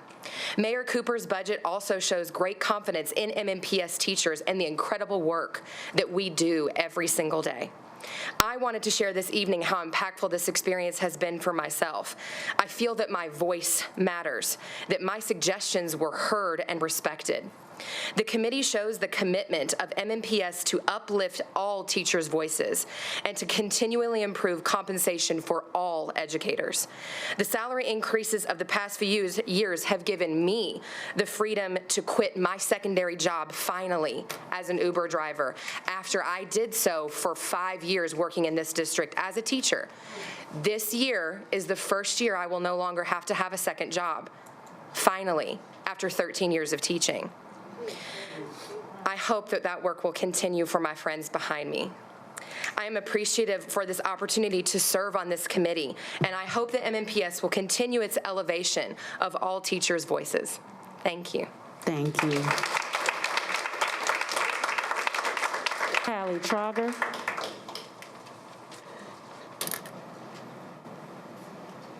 Good evening. My name is Hallie Trogger, and I am an engineering and biostem CTE teacher at Antioch High School. I want to first applaud Dr. Battle and the board for advocating for a proposed budget with many important wins. As housing and other costs in Nashville skyrocket, cost of living increases are critical. I'm especially glad to see the much-needed pay increases for the colleagues who drive our students to school on buses, for those who ensure they are fed breakfast and lunch so they're ready to learn, and for the paraprofessionals who provide some of the most critical support in our buildings, as we've heard tonight. These are some of the most important roles in our building, and ensuring the people filling them are fairly compensated and treated with respect is key to both my students' learning conditions and to my working conditions as a teacher. I truly hope that the district and board will work closely with SEIU to ensure that these increases are implemented fairly. I'm also disappointed, however, to see that some other equally critical staff members in our schools are not receiving pay scale adjustments. Other key is support staff, including the administrative assistants who ensure that our schools run smoothly, the bookkeepers who make all of our schools and activities and opportunities for our students possible, and the translators and the interpreters behind us who facilitate smooth communications with families in our very diverse schools. They are all still left behind. In order to create the conditions our students deserve, our school communities need all our staff positions filled, and all our staff deserve a living wage. In addition to teaching at Antioch High School, I'm a resident of the Antioch community in District 6.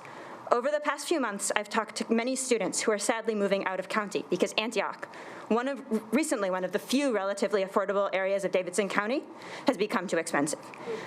I myself am facing a 28% rent increase and will be forced to move at the end of the school year. The cheapest one-bedroom apartments in Nashville that I can find are going for $1,300 to $1,400 a month. That's 1/3 of my take-home pay. I'm going to be okay. I appreciate the COLA increase, but I am a teacher on step 7 with a PhD. I am toward the top of our teacher pay grade. It seems impossible and unconscionable to me that our support staff, many of whom support families, are expected to live in this market on as little as $24,000 per year. I hope that you will advocate for and allocate the funds necessary so that all employees in our schools earn a living wage. Thank you.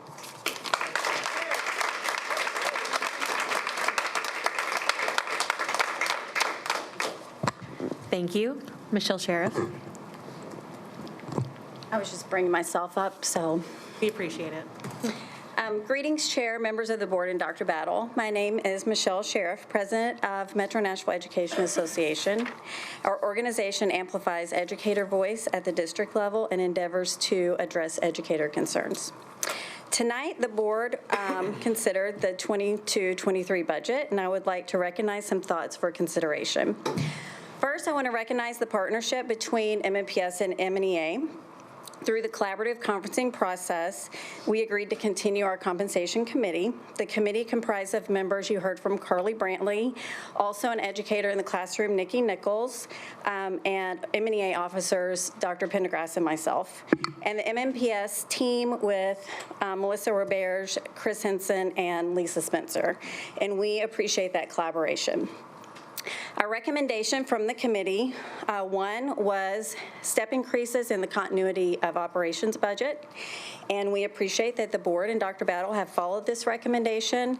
After many years of not receiving step increases, making the change to fund steps as part of continuity of operations budget shows MNPS is following through on their commitment to improve employee compensation.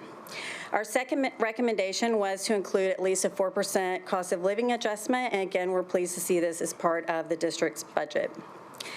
For many years, Mnea has advocated for paid family medical leave, including paid FMLA step increases and a COLA in the mayor's budget, shows the mayor's commitment to MNPS staff and ultimately our students.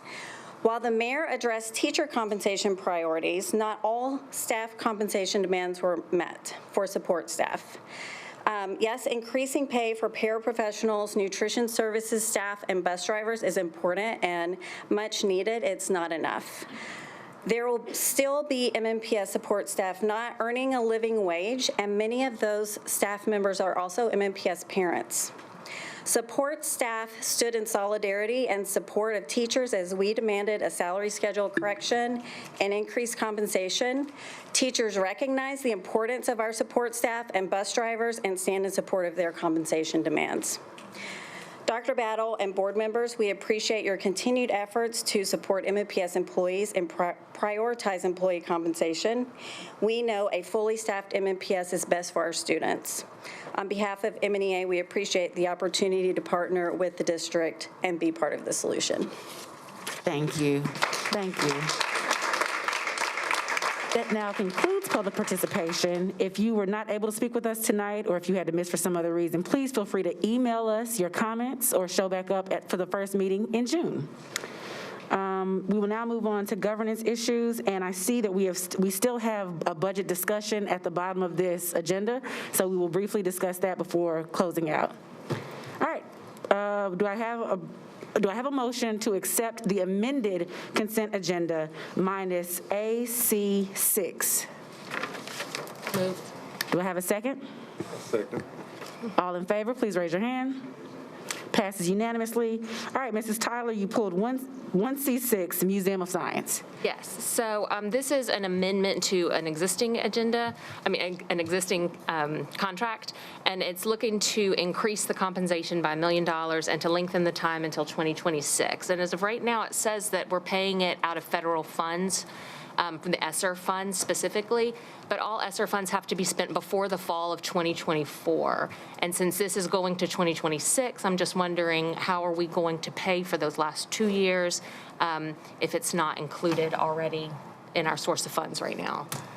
Dr. Battle?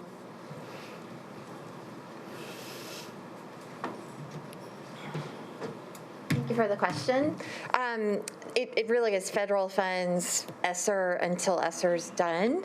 If you'll remember the legislated camps, the middle school camp runs in perpetuity, so we anticipate using these materials for the life of that camp. And as you also know, we hope to continue promising scholars in perpetuity because of the value to our students. So, and also I'll just share that the STEAM department uses this contract as well for some of their materials that they use during the school year and after school programs. So really it's just noting that we are extending the contract only for ESSER, as you have noted, through June 30th, 2024, but that this is something we expect to be purchasing with other funds through the life of that contract for other purposes, other federal sources or other funds. That's going to be my next question. Yes. Are we going to look for other federal sources, or is it going to come out of the operating budget? Well, do we already have an idea of where we're going to look for those funds, of where we're going to find them?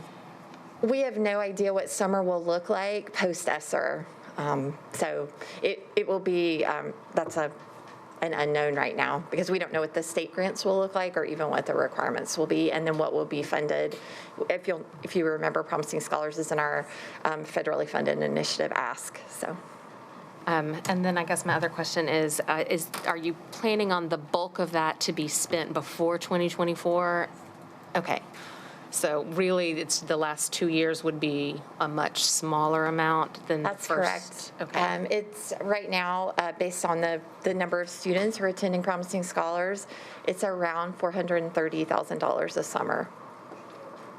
Okay, and that's for those curriculum kits and the curriculum and the kits, correct? And so once we purchase those, we don't need to repurchase those? We do. They're consumable. Consumable. That's okay. right.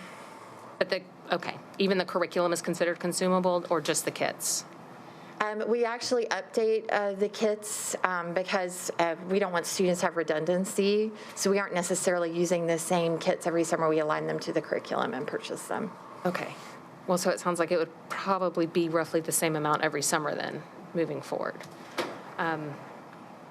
If we are not able to find a federal grant to fund this after 2024, what is our current plan? We won't purchase them, would be my guess. We won't have that available to our kids. Well, I appreciate your candor. Thank you. Does anybody else have any other questions? Okay. Well, clarification. Yeah, I think it's important to understand that. Well, then I guess I'd move to accept the 1C Museum of Science contract. Do we have a second? Second. All right, it's been moved and seconded. All in favor? All right, passes 6, sorry, okay. All right, now we will move on to the fiscal year 2022-23 budget. I know we did not approve that, and I will say it's, go ahead, Mrs. Player. I just didn't get to speak during the budget meeting. Oh, you Sure. I will just say it sounded like some of the support staff maybe heard something that I hope they didn't hear. I don't think there's a single person around this board table that doesn't want our support staff to have as much money as possible. I mean, I know what it was like to have a parapro, and I know what it was like to need a parapro. I also know what it was like for the first 3 years that I was on this board, even when I gave birth to my son, to make $35,000 a year. It is hard to live in Nashville on that kind of salary, and I would never suggest that my situation is the same as anyone else's, but we are championing these support staff members at every level, almost every day. Dr. Battle and her staff have been working very closely and advocating at the state level. They've been working very closely with the mayor's office. We have been advocating to the council and then trying to explain to the community what they might be able to accept or expect. So I hope that our support staff know that we are fighting for them, even when they don't know that we're fighting for them, that we would never suggest that they don't deserve or should not have more money. But it is up to us to understand what is feasible, what's sustainable, and we have to work within different parameters. And Mrs. Player, I know you have worked incredibly hard the last 2 years, not only to build a relationship with the mayor's office to make sure that there's an understanding of what our needs and our priorities are, and I appreciate the rest of this board working with the council to make sure that we show that we as a system, led by Dr. Battle, governed by this board, is worthy of more investment. You know, we went from getting, $23 million one of my first few years to now getting $80 million last year and $90 million this year. That doesn't happen easily, and it doesn't happen by only talking at the board table. It's taken us advocating for a long time in a million different ways. And so, again, I just want to reiterate, I hate that our support staff left, but I understand they have to get ready for tomorrow and likely other jobs, because I can't wait for the day when I can quit my third job. But I want them to understand that we are working for them, but there are still so many different, we just heard from sign language interpreters. There are certain other departments that this pay study has, I guess, analyzed. There's just a lot of different moving parts that we're continuing to work on. And there's the TISA legislation that has impacted our budget by roughly $22 million. So, again, I'm open to a retreat. We can talk, or I guess we would have to decide now if we're going to have a retreat. Many of us will be in the middle of graduations and things like that, so we have to decide if that is going to be the case moving forward. But I'm open to ideas. Mrs. Elrod, and then Mrs. Masters, and then Mr. Little.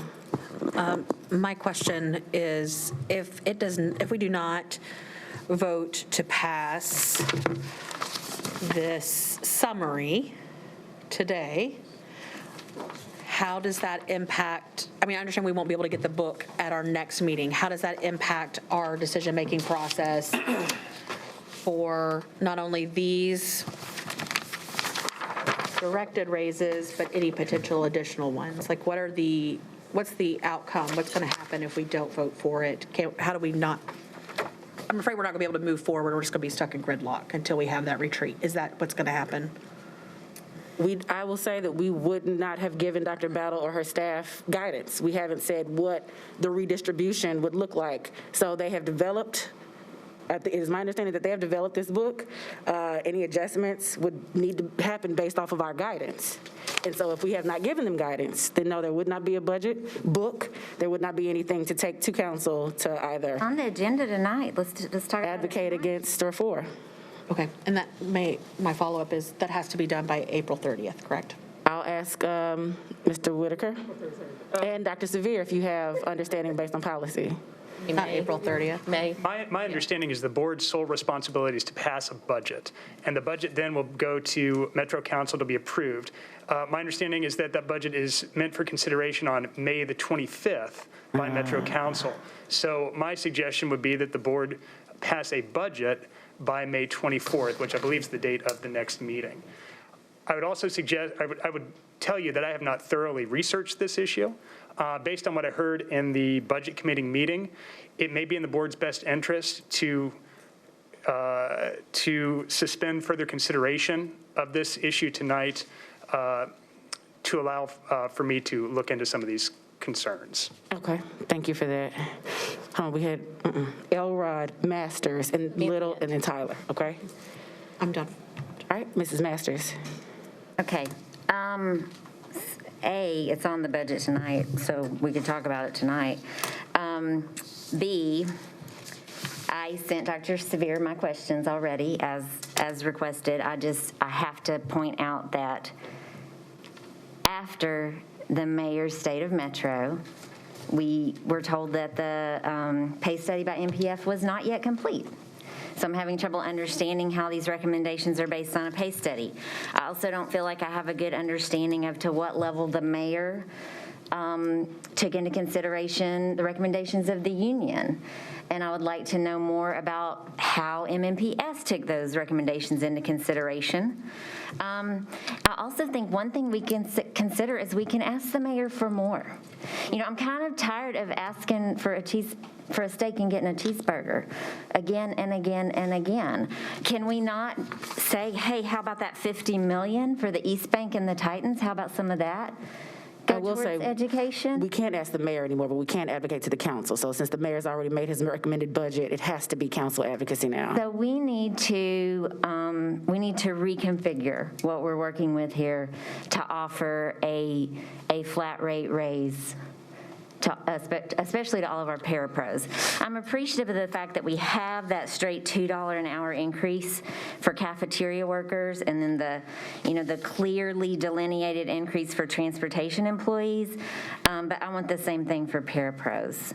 I want, a flat rate increase as per the recommendation of the union. Okay, so you are recommending that for number 4, instead of moving up 2 grades, moving all parapros up 2 grades, you're asking for a $2 raise.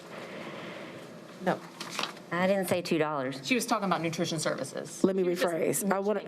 Okay, so I guess I'll come back because I know we have other people in the queue. I just want to make sure that I don't want anyone to walk away from this conversation feeling like they said something that I didn't hear. But I also want to make sure that if we're going to have the conversation, that we have it with specifics or that we go to a retreat. So keep those things in mind. We'll move on then to. Or were you done, Mrs. Masters? I'm confused what she said. I want you to repeat. Me too. That's what yeah. I'd like us to readjust this budget to offer a flat, specific dollar amount raise to every paraprofessional. Do you have that recommendation ready? Like what? I do. What flat raise? Okay. I do.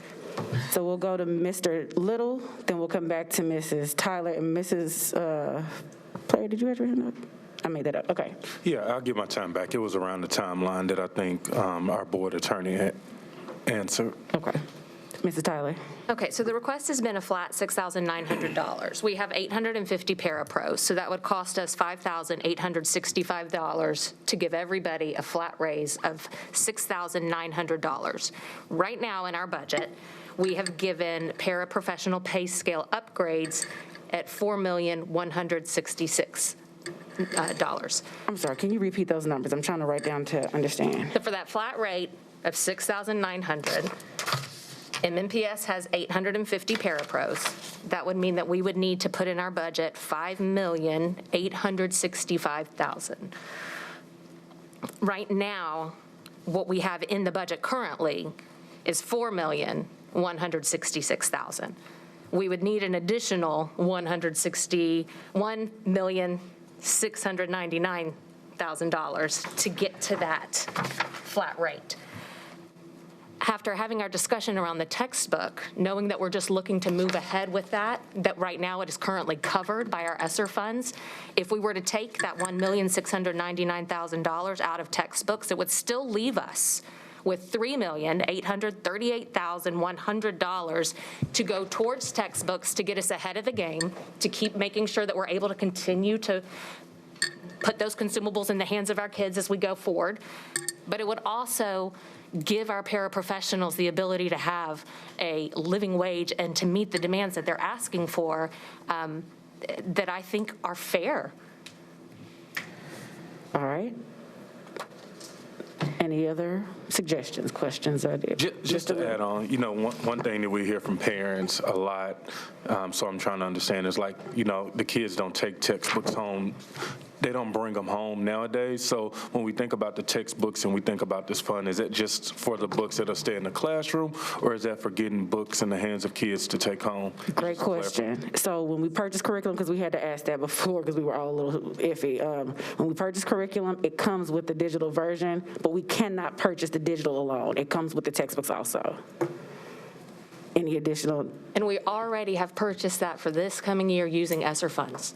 This money that they have in the budget right now is to make sure that when those ESSER funds run out, we're not at a zero.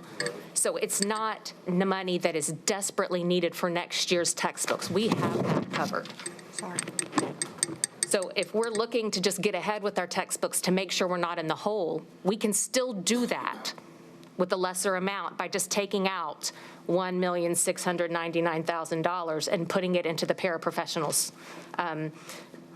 putting it into their pay scale upgrade to give them that flat raise of $6,900 that they have asked for. Okay. Dr. Battle.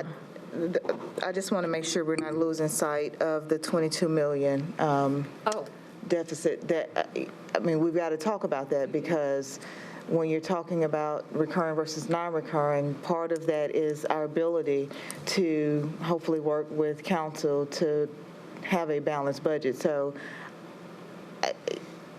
we're still not balanced right now. So I think we've got to take that in consideration as well.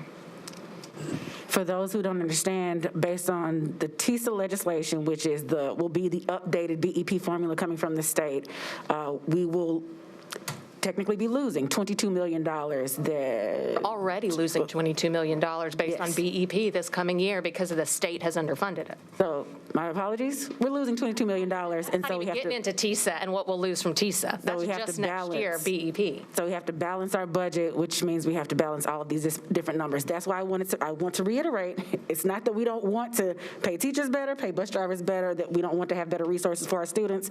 This is why we can never say that we have too much money, because we don't. Now we're having to figure out who we're going to take from to give. Other thoughts, question, Mrs. Bush. So one of the things that I was sitting here thinking too, and I'm glad we're talking about the textbooks, because that's the number one thing I circled that we can make an adjustment to in order to get these pay raises. First and foremost, I get TISA, okay? I get that we have a shortage, but what do we want to lose? What are our priorities? Our teachers? Parapros, what's our priority? Because if we lose them, I mean, I'm not going to preach because y'all know this. If we lose them, then what are we going to do? I don't care. I'm not saying I don't care about TISA. I'm not saying that. But what I'm saying is if we keep losing teachers, especially the ones that are there to support our most neediest students, what are we going to do? We better do something to make sure that these parapros and our support staffs are supported financially, because the cost of living is not going anywhere, and they are going to bounce if we don't get it right, because the textbooks is something that we can make the adjustments. See, our priorities are really, really messed up right now, because we're not paying attention and we're not understanding that by the end of this school year, we're going to have more teachers jump ship. More parapros. You heard what the young lady said. She has been offered a job of driving a truck, coming this close. Okay, we've heard it. What makes me sick and tired of this is that we have to prioritize our people. We have to prioritize our people. We can sit at this board all day long and talk about, and you can blow, y'all can do whatever y'all want to do, but the bottom line of it is that we're losing people. We're losing good people that are supporting our students. And it is our job and our priorities to make sure with this budget that we do right by our people.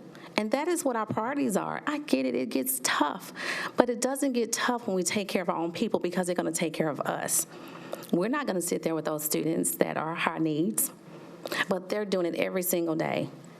And I'm not going to preach about it because we know about it, and we need to do something about it, because that's the problem with this administration. We're not prioritizing our people, and I'm going to say it. And we have to make sure we prioritize our people and make sure that we understand that if we lose more good people, which we're going to lose more this year again, then what are we going to do? See, next school year, that's what we have to worry about. Are we going to have teachers in front of our students? That's what we have to worry about. And we have to get this right, and we can get it right. We can make adjustments to make things work according to the people that are in the trenches every single day. We've done it for our teachers, let's do it for our support staff.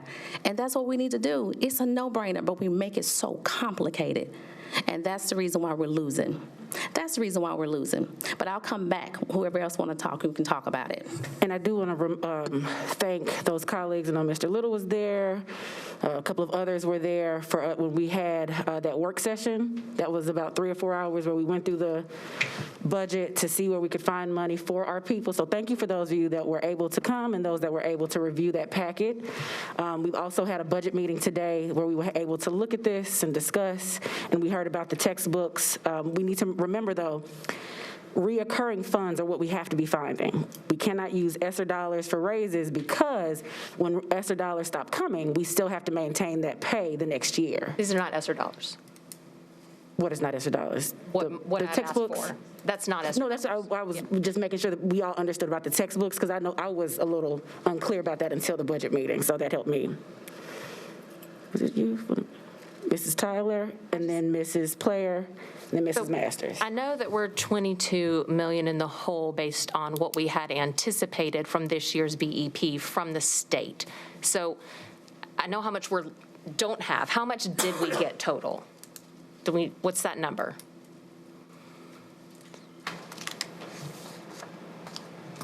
Total from the state? Yeah, just the state. The estimate is approximately between $257 and $258 million is the estimate for next year's BEP funding. Okay, thank you. And then we have $91.2 million from the city at this point. It's not for the council. Not an addition. Or, I'm sorry, it's not been passed, it's not been done, but that is the current.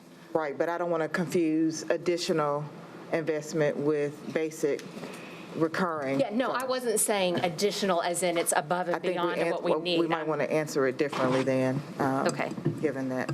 Yes. To provide clarity, that I'm trying to tease it out. That's all I'm trying to do. Sure. That the total state BEP funding, the estimate that we had previously, is included in the total funding amount that the mayor recommended, which includes the $91.2 million increase. Okay, so that's total state and local funding, which makes up our total operating budget.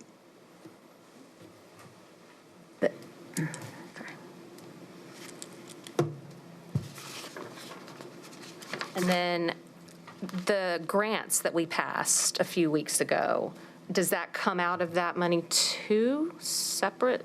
Or is that a separate, I'm just trying to figure out where all the money is, where are all the buckets? Sure. The Federal Programs and Grants Fund is a separate fund from the General Purpose Operating Fund. And so all the grants that we talked about in that fund are separate, just as if the Nutrition Services Fund is separate as well. And so the General Purpose Operating Fund is made up of total state and local funding. So that includes the state BEP funding plus all of the local funding, property tax revenue, local option sales tax revenue. And we would expect this amount, this is kind of what our new baseline is to expect from now on moving forward, at the moment anyway, based on the knowledge that we have and the numbers from BEP or are we expecting to get a different amount once TISA goes into effect? I think every year that number's going to change. We didn't expect the amount that we received as far as this first estimate goes. We'll continue to get estimates from the Tennessee Department of Education throughout the summer. Which can go down. Which can decrease depending upon their calculations, because our calculation is very different than most school districts because they reduce the state and local funding that goes to the students that attend state-run charter schools. They reduce that from our gross amount to get to our net number, plus our fiscal capacity continues to change every year. And so the May estimate that we receive, don't know when that will be different than the April estimate. Okay. And then the June estimate will be somewhat different, and then we get a July final number, which isn't actually final because we'll get a January 2023 adjustment. And so the number will continue to change. And then next year, when we go to TISA, of course, it's a totally different calculation at that point. And then I know, I had questions. I know that part of the reason that we have this deficit is the BEP hold harmless has expired, and we have fewer students now than we had before, and therefore that's why we don't have some of the money. But knowing that TISA had some sort of their own version of hold harmless so that you wouldn't have to raise taxes in counties like ours where you have a higher fiscal capacity. They had that as part of it to begin with. Do we know how long that was scheduled to last? Is it 2 years, 3 years before that would change and then the city would have to make up the difference?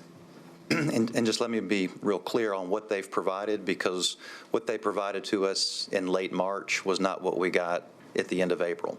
And so what they have projected out into the future is like through another 4 to 5 years, but those are strictly projections and estimates, and we saw what happened with their estimate just from the end of March to the end of April. And so those are strictly estimates for school districts that they were showing all school districts as they were contemplating the TISA legislation. And so those will change. Those will not be exactly as they gave us. So like we always knew you can't count on the state. I think it's important that, and I really think it's important to note what Dr. Battle said about making sure that the costs that we're putting in there, we understand that they have to be recurring if we're going to do it for the paraprofessionals. It's not something, it's not a one-time, and then now you go back to what it used to be, because that would be worse than a slap in the face, I think. So it would need to be something that would be recurring. It would need to be money that we would have to have every single year moving forward. I think that is very important to note. I also think it's important to note that I think it's worth it to have to figure out a way to scramble and find that money in the future if that's what we have to do. And I understand that sometimes you have to shift things around from one place to another. I'm in charge of our budget at our house. I understand how that works completely. But I think we've made it clear what our top priority is. And employee compensation is our top priority, period.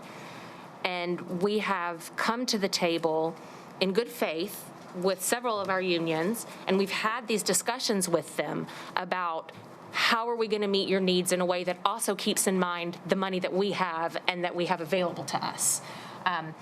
They're not giving us pie-in-the-sky numbers saying, now meet it. They understand that we work with constraints as well, and that we only have a certain amount of funding, and that that's not going to just magically appear overnight. So they're well aware. One of the examples of that is the agreement to look at a 4% COLA raise instead of the 5.6 that was given to us, or that was said by the state and by the city. So I think if they're willing to work with us, we need to be willing to work with them. And I do not think that it is too much to ask for us to say, this is a recurring fee that we are willing to look for. That is my personal stance. All right, Mrs. Player. Trying to figure out where to start. I know I personally asked the mayor to give substantial funding to our para-pros. I know I had that personal conversation with him, saying that was our #1 priority, and that it was important to the board that we do that.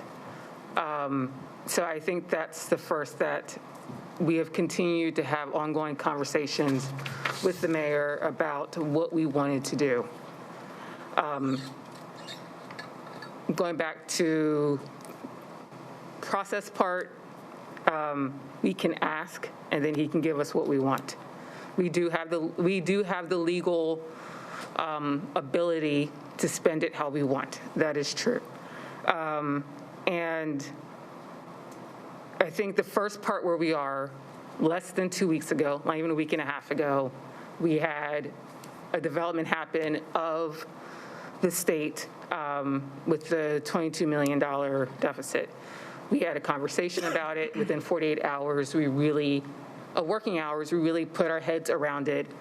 find out the cause of it, and then also how to become solutions with it. We had conversations with council members and yourselves around this board about that. And so that is our first priority, is to first have that conversation with, to fix that.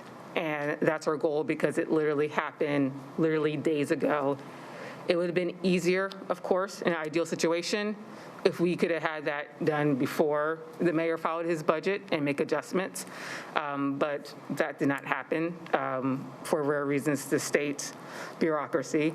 And so we have that. And then we're also working with raises, our priority for raises. I think we also have to be mindful, and I'm going to ask if we can have some examples of the different scenarios that are out there. I want to be mindful that we are also making sure and understanding for us and for the support staff the different options up there and the variations of different options and what it costs, and make sure they understand and we understand what we are proposing, and then also the flat rate option. And to that, so it's one thing I'm going to request, to see if we can put some examples so we can truly understand that. I think we have been very unique compared to our other counterparts across the country by giving record raises during this time of COVID, during this time of the economic environment, and I think that cannot be lost. I know that we are going for the ideal, and we're continuing to shoot for the ideal, but this is also not a one-time thing. This is a rebuilding and re-shoring up the foundation. And I think we have to keep perspective of that we are doing something that hasn't been done before, and with the COLA, with the STEP, with the two-step move, and with the readjustment of the transportation and the $2 an hour pay, compared to the market rate only in the nutrition services, that we are probably above market rate where we are now. We do not have an official living wage policy, but we have in our budget maintained the same level of living wage of Metro government. Metro government's $15 an hour. Several fiscal years ago, we met $15 an hour, and we continue to do that. And we're now exceeding it in certain sectors that above the $18 an hour. So we are continuing to build, particularly for our lowest paid employees, to build on increasing their compensation.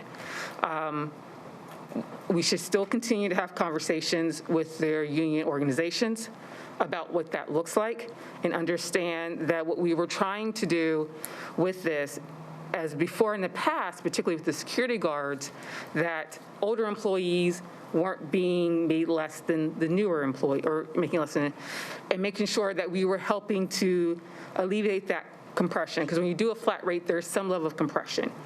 I think we will have continuations if talking to the union reps and saying to understand what the different scenarios are, what it looks like, and understanding that it's still an evolving thing. This is not a one-time end-all discussion. It's just a significant down payment into what we are doing.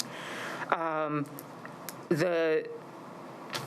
the difficult part, at least what I want to be cautious of, is as we are diligent and faithful to the moral obligation to pay for what we are and what we are doing, that this is still what we are doing, and the money we have to work is significant. I think we cannot get lost that this $90 million new revenue is unprecedented for Metro government new revenues, particularly for Metro schools. It's not the ideal, it is not the best, but particularly the past three mayoral administrations have not put $90 million into Metro schools funding. And I want us to be mindful of that, where we are and what significant moves that we made. Now we are doing the details, and I think we need to work through the details, and I still want to have further discussion. I'm not trying to quash that, but I also want to put this in perspective of what we have to do to make work with all partners and consider that also in good faith with all partners. And as we work with council to come up with the solutions, and we think it could be a solution, I think we're in a great economic environment to address, in our initial conversations, to address the $22 million deficit, in addition to the $90 million in new revenue on top of what we've had in the past. And so looking at that, where we are, we're dealing with almost $110 million that we have to make up and succeed, which has not been done before. And I don't want to lose perspective. I'm trying to think, I've been kind of quiet, of making sure that as we look at the support pay and how we come to a solution, of whatever that looks like, that we're thoughtful in understanding all the options, all the options and what those options looks like, and make sure everyone agrees with that. I think is a discussion that has to continue to happen, and that make sure we're, as we do the back of the paper, back of the napkin, back of the envelope math, that we're really thoughtful about what we're doing. But I also want to make sure that, we're only really addressing our one and true priority. We had 3 or 4 that were top, and we only have the ability to really address one fully, thoughtfully, and robustly. Now, we're at the detail part of what that looks like, and I think we have to be mindful of where we are as a city and what we also are competing with other departments, with other city services, to even ask for more we can ask, and we will continue to advocate, and we'll continue to do that with the Metro Council. But also, we've had record significant investment. And as we do that, now we need to work on the details of that investment. But I also want to be mindful of making sure that we're thoughtful about our long-term employees, our short-term employees, and have a continuous conversation and dialogue with the unions to do that. I truly understand it. And I understand where our fervor and our passion is, but I also want to be mindful of the thoughtfulness of governing in the moment and also governing in what we're doing in the future and the consequences we maybe have to do it. So I really want to have a thoughtful conversation about it with kind of on paper, concrete examples of all the options that are available, what that looks like, so we can make thoughtful conversations, because everyone's intent and heart is in the right place. And we agree, I think, on what we want to accomplish, and now is really getting to the details of what we are doing. I'm going to leave right there. All right, Mrs. Masters, then Mrs. Elrod. Thank you. So I am appreciative of this conversation. It has helped to answer a lot of questions for me, although still does not answer the question about this NPEF pay study and what role it did or did not play into the mayor's recommended allocations. I also want to say I am not without gratitude to the mayor and council for this allocation of funds. However, he is in the very unfortunate position of having to make up for year after year after year of us not getting enough funding. And that is why, I'm sorry, we still need more. I am appreciative of the work he did last year and that he's planning to do this year to make up for that. And it really means that we as a community have to acknowledge schools matter the most.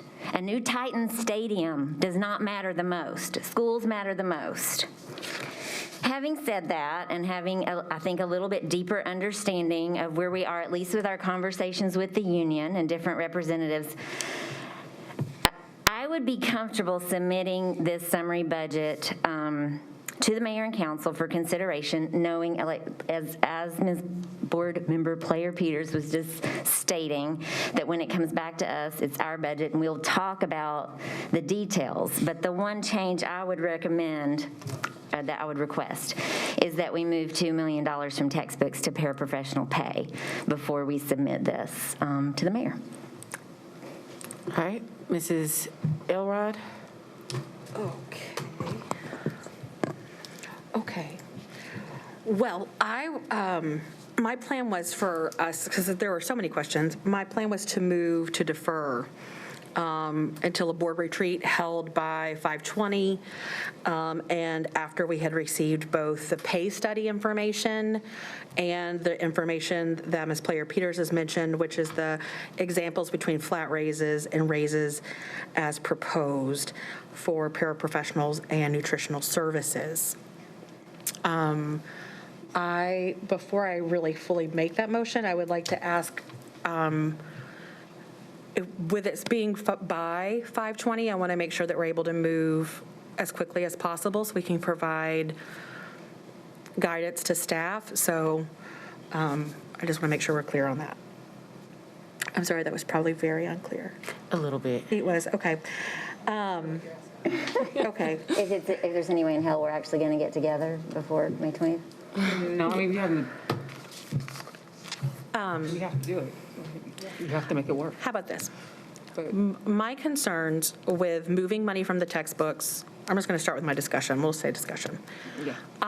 My concerns with moving money from textbooks to raises is that is a process that we can never stop, because there's always going to be people that deserve raises, and there's always going to be textbooks that are needed. And so though I am so grateful for paras, I do not want to put them at a different rate. I apologize. Than other employees. I don't want to make it look like our employees are worth more than another group of employees. And I apologize. I have some very deep relationships with some paraprofessionals and have such respect for the vital work that they do. And it's under no circumstance that I think that they don't deserve to have an additional raise, whether it comes from textbooks or not. I just don't want to set the precedent of we're taking from one fund to give it to another fund for one individual job posting. I believe the confusion that we have is, at least I'll speak for myself, my confusion is that I thought the pay study would include a various to all of the different staff positions that we have, but I very much recognize that there's no way that we can include all of them, and particularly not include all of them at the $6,900 mark, because that we would if we could, but we cannot. So I recognize that we have to prioritize the staff that we are trying to assist in the order that we can. So I am going to say that I'm going to remove my motion. I thought we were not going to be able to get to a consensus today. So if we're going to be able to get to a consensus with the summary that we currently have, but I do want to say that I'm sorry, I'm against moving from textbook to another for one specific position, then I will remove my motion. And I'm sorry for my emotion. No worries. We have Anjali, then Ms. Tyler, Ms. Player, Ms. Masters.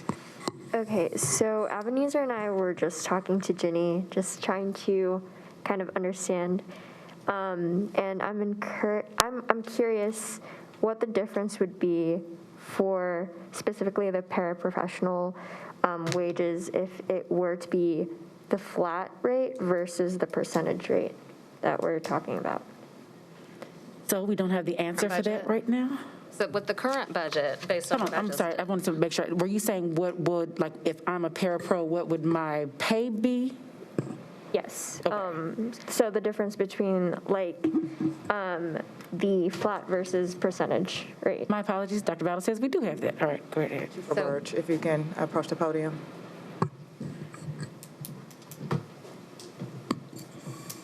So we have some of those numbers.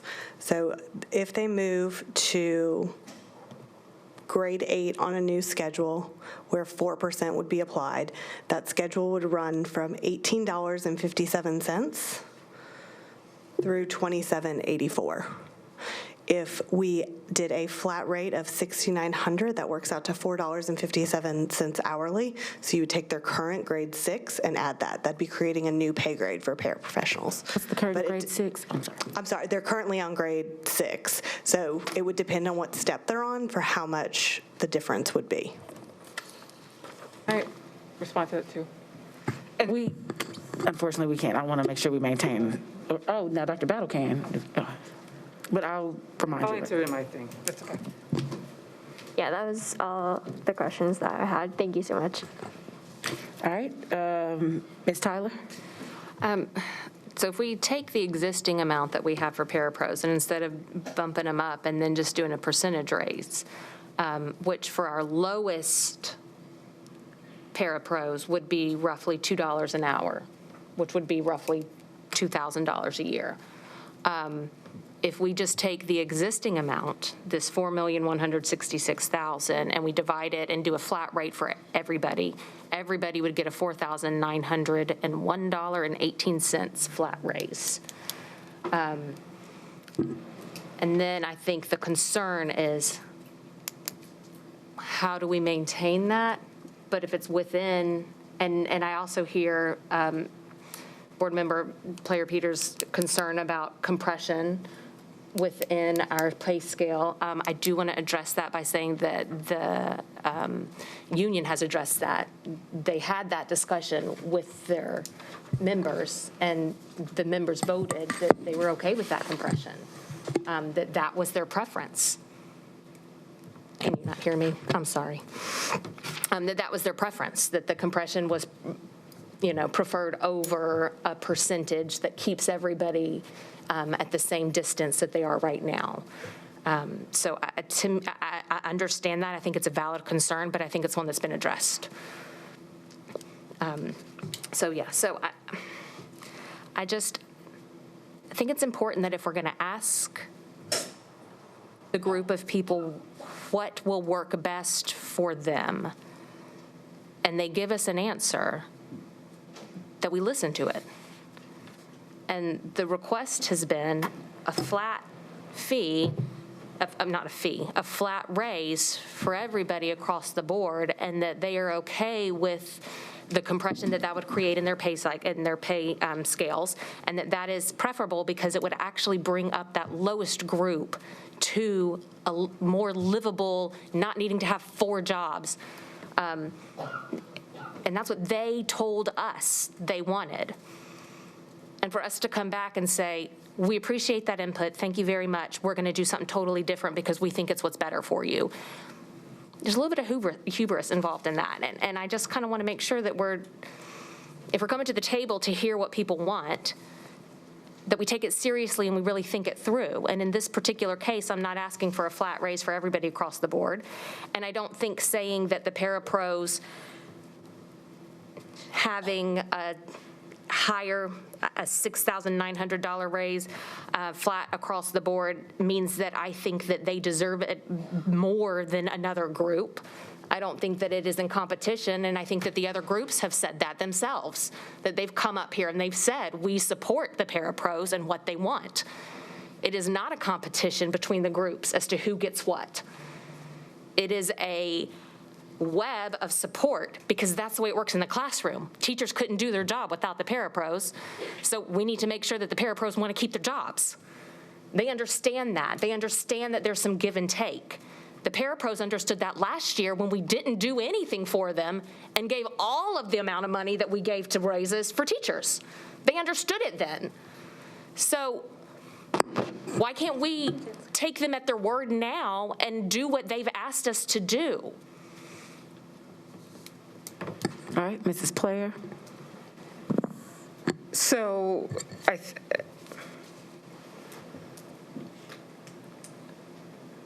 So for the flat rate, so I think there's 2 parts. So I think I want to have, I guess, and this is where I want to have discussion, because the order of operations matter of how you do step increase COLA and with the steps. I want to make sure we are calculating the compensation correctly.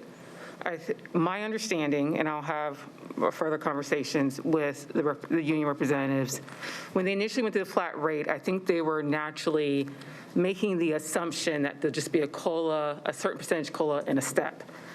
I think they were not looking at the rest of it, given the information. So that's why I want to make sure that going forward, they understand, just because I don't want a 15-year employee, after the calculation is done, realizing they left $2,000 on the table, or $3,000, $8,000, and they understand, they truly understand that. And if that discussion with the unions, as we continue along this budget process, if they're okay with that, that's a different discussion. But that's why I want to make sure there's a true understanding of what the administration is proposing and then what also they are requesting. Just because as this was a working scale of what we're going through at the time and going through that. And so that's why I want to have those examples set, because also what we're not also looking at, and sport employees are at different steps and different, they're at different steps, grades, thank you. Different steps and different grades. So it's hard to say one person at one step in one grade may be only getting a certain amount, and a higher person at a higher step in a higher grade. That person with the higher step in a higher grade is leaving money on the table, and as long as they are okay with that, that is fine. But if they're not okay with that, I don't have a situation kind of like the security guards, where then you're having employees complain later on because of what we did in the informal or unintended compression that we had, saying that I'm not much different from a new employee than an old employee. And so that's why I want to be diligent and thoughtful before I'm ready to say it. I also agree with Rachel Ann, to take the money from the textbooks give me pause. As one of my second passion is that kids have to learn. And for those of us before, that was one of my passions, that kids have textbooks to learn, to do reinforcement, and knowing that we are a continuous cycle year after year. There's a schedule of what we have to pay. Textbooks costing at least $15 million each year, where we do science, whatever the schedule, the subjects that we have to do, that we have to continue, knowing that inflation is going to happen, knowing that there's going to be living. That is such a fundamental thing to educate kids. I'm hesitant to do that, and to look at other sources. Where that is at the moment, I do not know. And so that's where my thought is, that it's a more make sure we have a more, I don't want to say thoughtful, because I believe you are being thoughtful, and I'm a jumble for words right now, because I understand, I, like Rachel Ann, I have a relationship with the paraprofessionals. I've worked with them for literally a decade. And so it makes it difficult, because I get the intent, but also I want to make sure that we're setting up for success after we leave this board, for under whatever circumstances, as there's a future board, that we're setting them up for a stronger part. And so that's why I'm hesitant, but also looking at, make sure we're doing this correctly, and that understand all the options on the table, because I hate that somebody come back and it's like, oh, we left $2,000 on the table. How do we retroactively fix that when we can't, for various reasons, or what we have? So that's my thought process, where we are. Mrs. Masters, then Mr. Little. Thank you. So I am appreciative of what Ms. Elrod is saying, but we are at a severe disadvantage here, in that we do not have any understanding or any of the base of information that went into determining what exactly these pay raises are. And so when I look at just this summary I have in front of me, it seems really a lot more tangible for transportation and cafeteria, whereas the way it's presented for parapros seems a lot less sort of a tangible, significant increase, especially when you then actually look at the pay scale and what that translates to.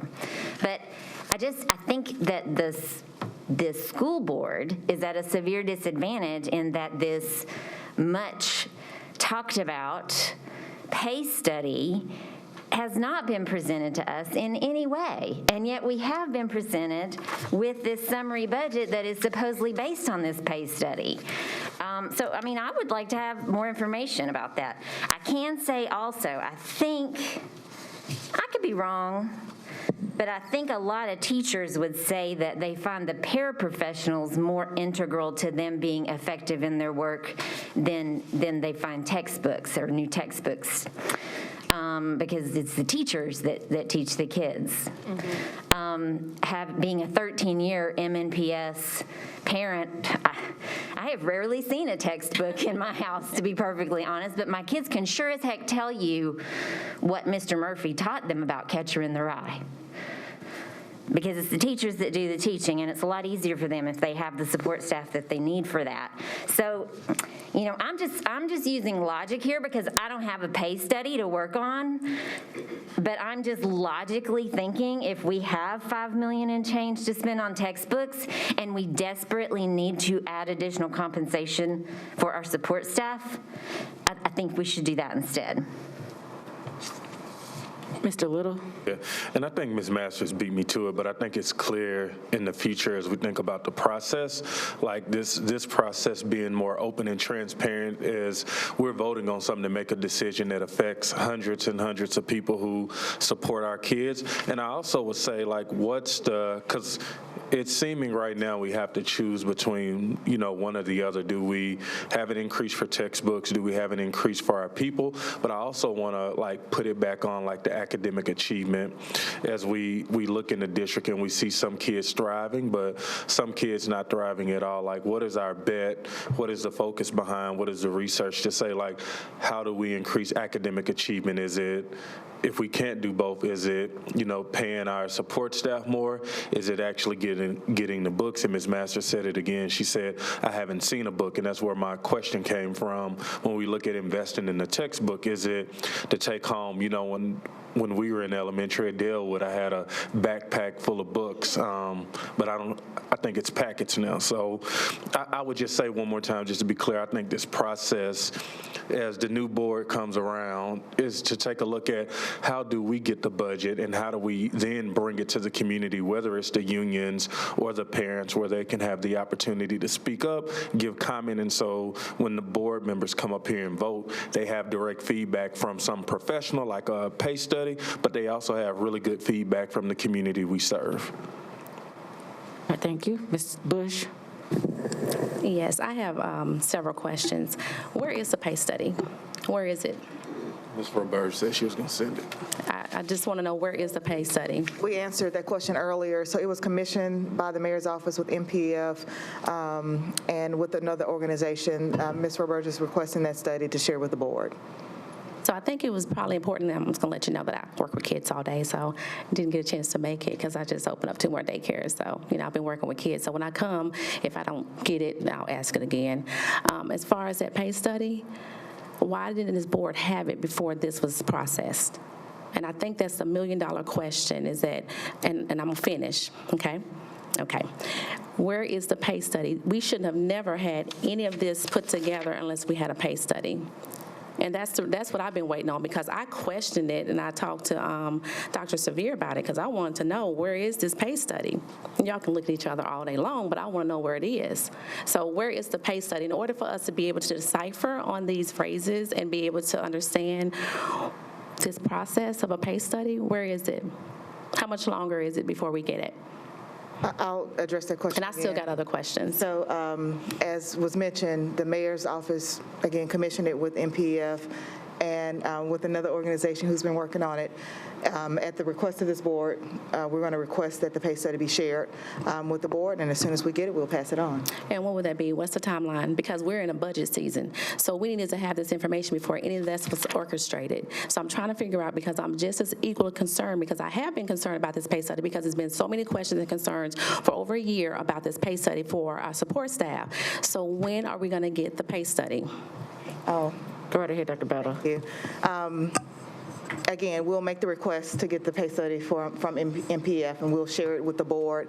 Just as a reminder, as was also shared, as we heard from others today, there have been compensation committees that have been meeting. We have met with our union representatives as well along this process to make sure that we were hearing from them and some of the requests. But again, it's still our responsibility to operationalize that once we know what the market analysis says and the investment dollars made available. So I guess from that conversation, so we need to put a timeline because we're up against the budget deadline. We need to put a timeline on when we're going to have this pay study. And then we're going to have to put a pause on this because we still need to see the pay study in order for us to come up with these ideas or coming back before to come up with some type of suggestions or recommendations. So we don't have that. Again, we're jumping before anything else because we don't have it. So we need a timeline. When are we going to have this pay study? A week? 5 days? I can respond here then for Dr. Battle, since she said it before. The staff does not have it, so she can't give you a timeline until Okay, so after then they we need to record. I'm make, sorry, I'm still talking. we need to though. make I'm a still talking to you, recommendation Swish. If you to don't the mind, mayor's I've allowed you to office speak. that we I would need appreciate to you have a allowing me pay to study in answer your order for us to question. come up with an idea of how we're Very going to move disrespectful, forward. but go right Okay? ahead. Okay, that's what we need. Why in the world would we do this without a pay study? Where is it? Would you And like I me to know respond? but my point of it is that we need a timeline. All we keep doing is doing something totally opposite of what we need to do in order for us to do our jobs. The pay study has been in the mayor's office for how long? How long has it been in the mayor's office? I'm going Does to say anybody again, have any idea? I'm trying to answer that. We do not have, MNPS staff does not have it, which is why the I'm board does asking not the have it. attorney. I guess they would know that. No worries. That's why I'm making sure that you know that they don't know. They cannot speak for the mayor. So we don't know. But Dr. Battle and her staff have already suggested or have already stated that they will make the request, and I'm sure they will ask to get it expeditiously out to us. But no, they cannot make a promise about when it will get to us because they don't have it now. We did not do the study. So We know who did the study. So we can't give you the study. We have been briefed on the findings from the study, which has advised the compensation package that you see before you. So there is a connect.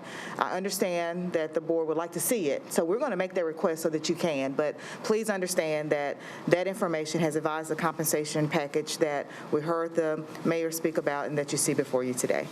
So this is one of the jobs of the board, is the budget, okay? That's one of the main things that we do. So not to have a pay study from the mayor's office before this board, before we came up with all this information, was inappropriate and out of order. It was out of order. How long has the pay study been in the mayor's office? Can anyone answer that question?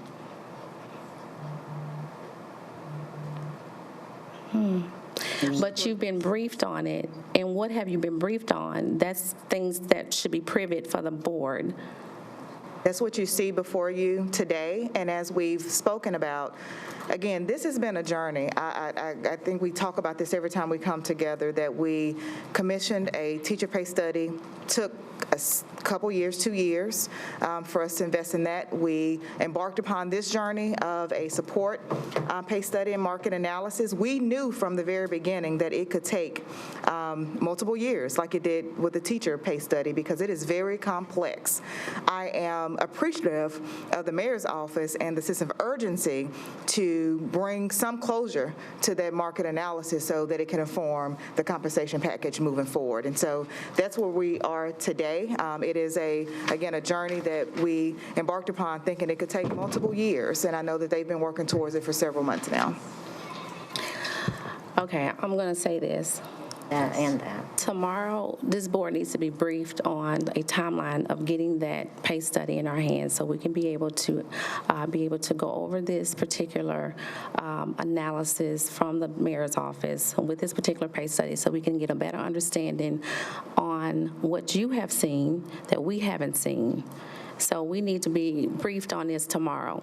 An email needs to go out tomorrow to let us know exactly when this pay study will be delivered into the board's hands, because it should have been in our hands before this meeting, before this even was put together, because we don't, once again, it was just out of order. It's out of order. Moving forward, I still have questions. Textbooks. What type of purchase? What are these textbooks about? Is it for high schools, for middle schools? What are they for? Oh, it's for all of them. But it can be for elementary because they're on a scripted reading program. Math, No. I just asked a question. Elementary is not on it. You know what, guys? Let me tell y'all something. You can shake your heads. You can do whatever you want to do because for the public viewing and for the public and the community and for the community to understand what's going on with this board, you don't understand how bad this is looking. You don't have a pay study. We're trying to come up with making sure that we take care of our employees, our staff. We're going to lose them if we don't get this together, and we know that. We're coming up at the end of a budget that we don't have no clue of anything besides numbers in front of us and don't even have a play study. And then we want to, we're trying to take away our, money from the textbooks because where? Can someone answer the textbooks? Who's using the textbooks? What grades? And what books are they? What are they? There are consumables that they use in Wit and Wisdom. And that is part of the young. But I want to know what this $5 million for textbooks, I want to know what it entails. What grades? What kind of books are they? Purchase textbooks and instructional materials for all students at some point every year. I mean, there's a cycle. So our next big cycle is math. We talked about that earlier today, but it also requires of us to purchase other consumables and replenish other science kits, things of that nature for our students. So think of this as a K-12 spectrum of instructional materials and textbooks that students need in the classroom. So this is what my ask is going to be. I want an itemization of the textbooks. I want to know what is being purchased as part of this $5 million on textbooks. If it's dealing with science kits, if it's dealing with any type of tools, whatever the case may be, I want to see that. I want to get an itemization of those textbooks. What is it entailing with this $5 million? Because right now we don't have nothing. Everything is coming out the sky as far as numbers. So we don't have. What kind of textbooks are they? What is it going to cover? So this is my ask. Tomorrow's a big day for us, okay? My ask is, we need a date on the pay study, okay? We can't keep talking about something if we don't have it. How do we make decisions on this if we don't have the pay study? Where kind of books are coming? And maybe you can answer the question, because I see y'all shaking your head. Maybe you know about it. So tell me about the books. I got you. So I know you were not able to make it, but we do have a printed out version, itemized, of everything from this budget this past year. No, I asked for the books. I know you weren't there, but it has it in that budget. It's printed in the back for you. You can grab it on your way out. But again, I know you weren't there, but we have the itemization that includes the textbooks. I don't have to be there. So let me just make that clear to you. I don't have to be there because I'm taking care of children, okay? So I don't have to be at a budget meeting. I don't have to be at a committee meeting because I will see it. And if I come to this board and I want to ask more questions, I would do that. Do we understand? So let me just explain something to you because I don't have it. Okay? What kind of books are inside this $5 million? Your copy is in the back. Okay.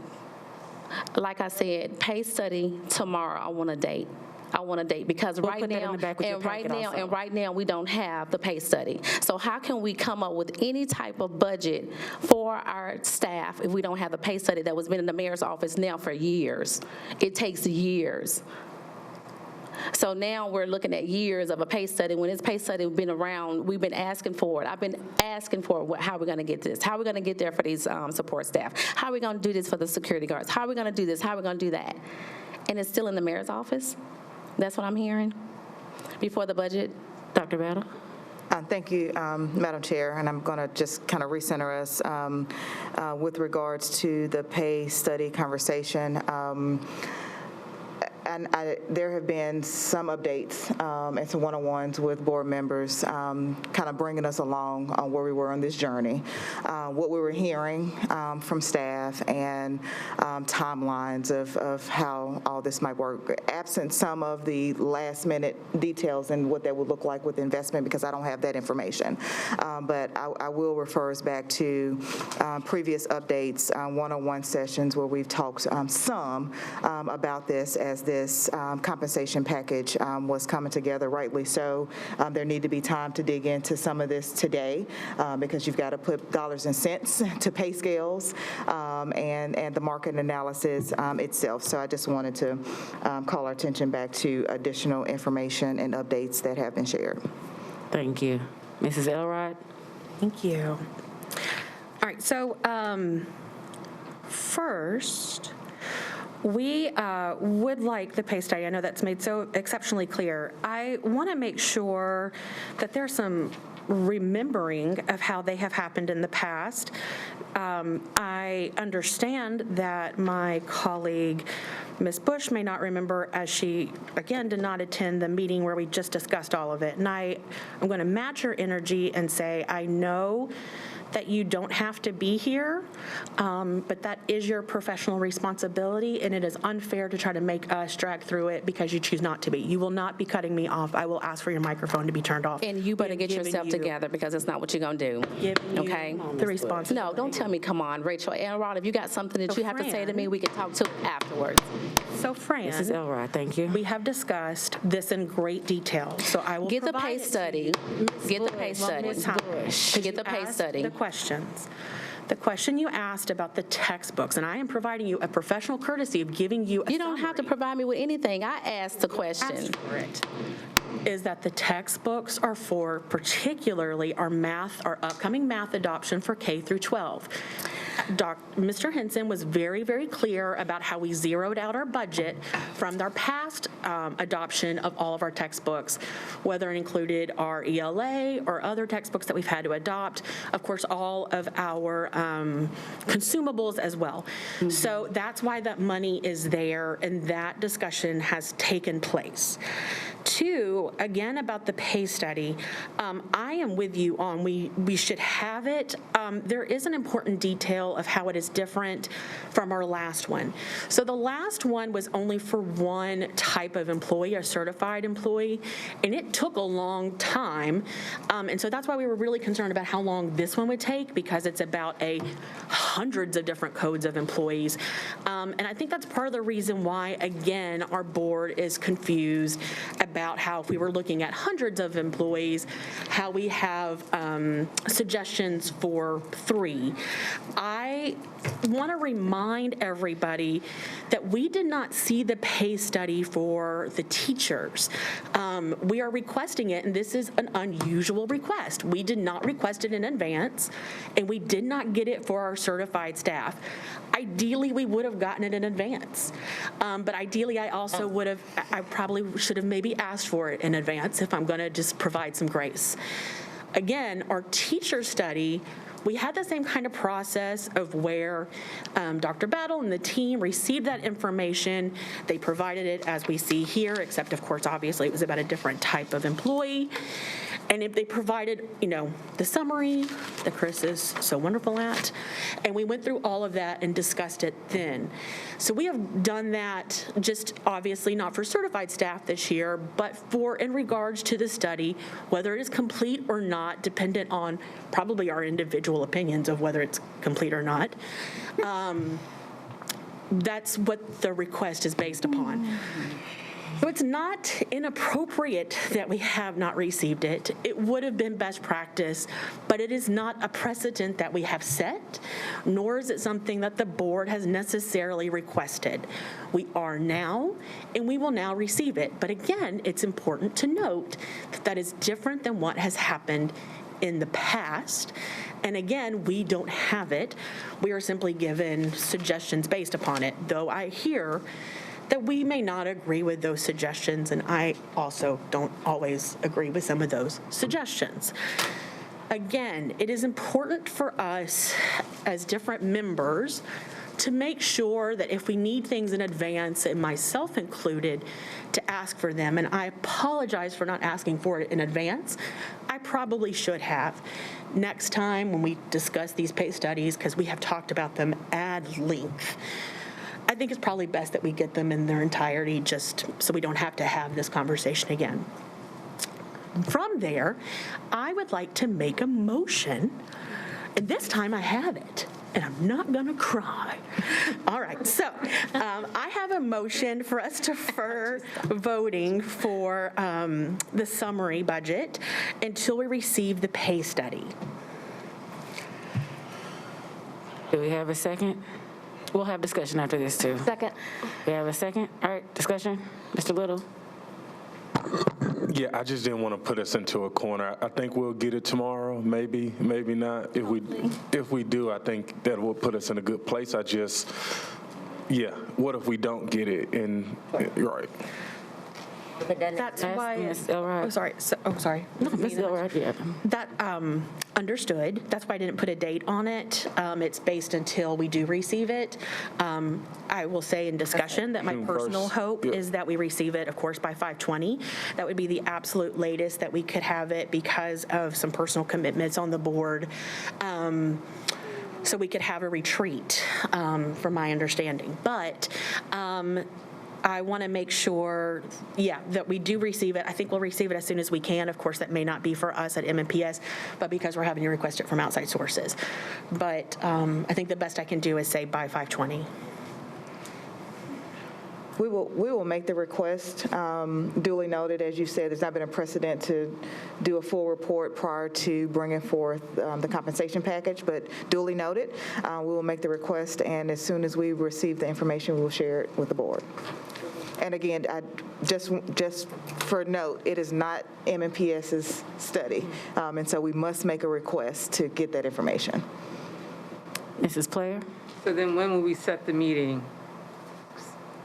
So will you call a meeting after we get the meeting? I guess the question is, how do we have the meeting after we get the study? Dr. Sevier? We'd be happy to help facilitate that. We could poll the members to see what works logistically. Tentatively, I'd be looking at Friday, 5/20. I would hate to do it on a Tuesday, the 24th, early like we've done before. So I'll work with Dr. Sevier, Ms. Bobo, Dr. Battle and her staff, and try to make a determination in the next at least 2 days about what we do next, or what the date of the next meeting will be, so we can offer guidance to Dr. Battle and her staff. Mrs. Masters? I just want to say I looked up a newsletter from NPEF on May 5th in which they say that NPEF is proud to have helped inform this investment by funding a support pay analysis conducted by the Urban Schools Human Capital Academy, et cetera, et cetera. So at least as of May 5th, NPEF was claiming to have informed the mayor through this third-party pay analysis. So if that's helpful in us tracking down whatever it is the mayor used to come up with these recommendations. But our hands are really tied when I did not know to ask for that prior to this meeting because I didn't think we had it yet. So actually after this, May 5th, because I'll admit it, I don't read my NPEF newsletter always, I had been told by someone involved with NPEF that there was not yet a pay study. So there's been just a lot of misinformation out there. So I just want to say to Ms. Elrod, don't beat yourself up too much for not asking for something that we didn't even know whether or not it existed. All right, Ms. Player?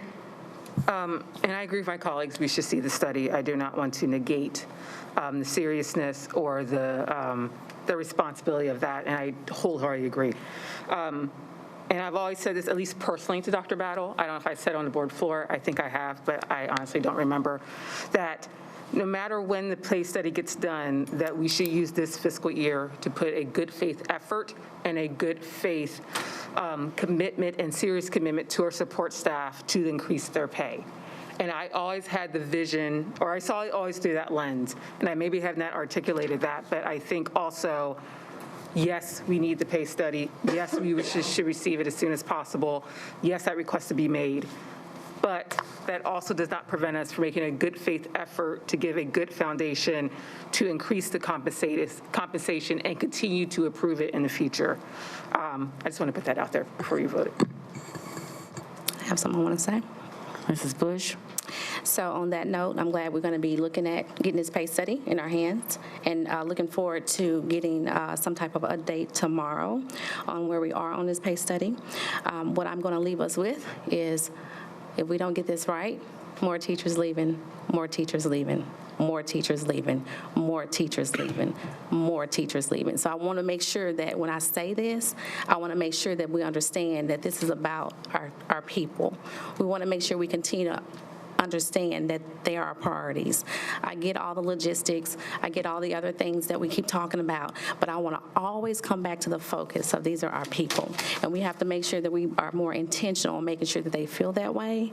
And I understand, like I said, all the logistics, but I'm glad that we are going to be getting this pay study because it's what we need in order for us to move forward, and also making some adjustments so that we can make this right for our people. So I just want to make sure that I'm making that statement because I'm about our people. And when it comes to the textbooks, I'm going to go look at it. I don't get everything because I'm working with my children. So I have a very, very, very tedious job every single day, and that's to take care of the littlest ones, the little early learners, okay? So when I'm not a part of a meeting, I'll go back.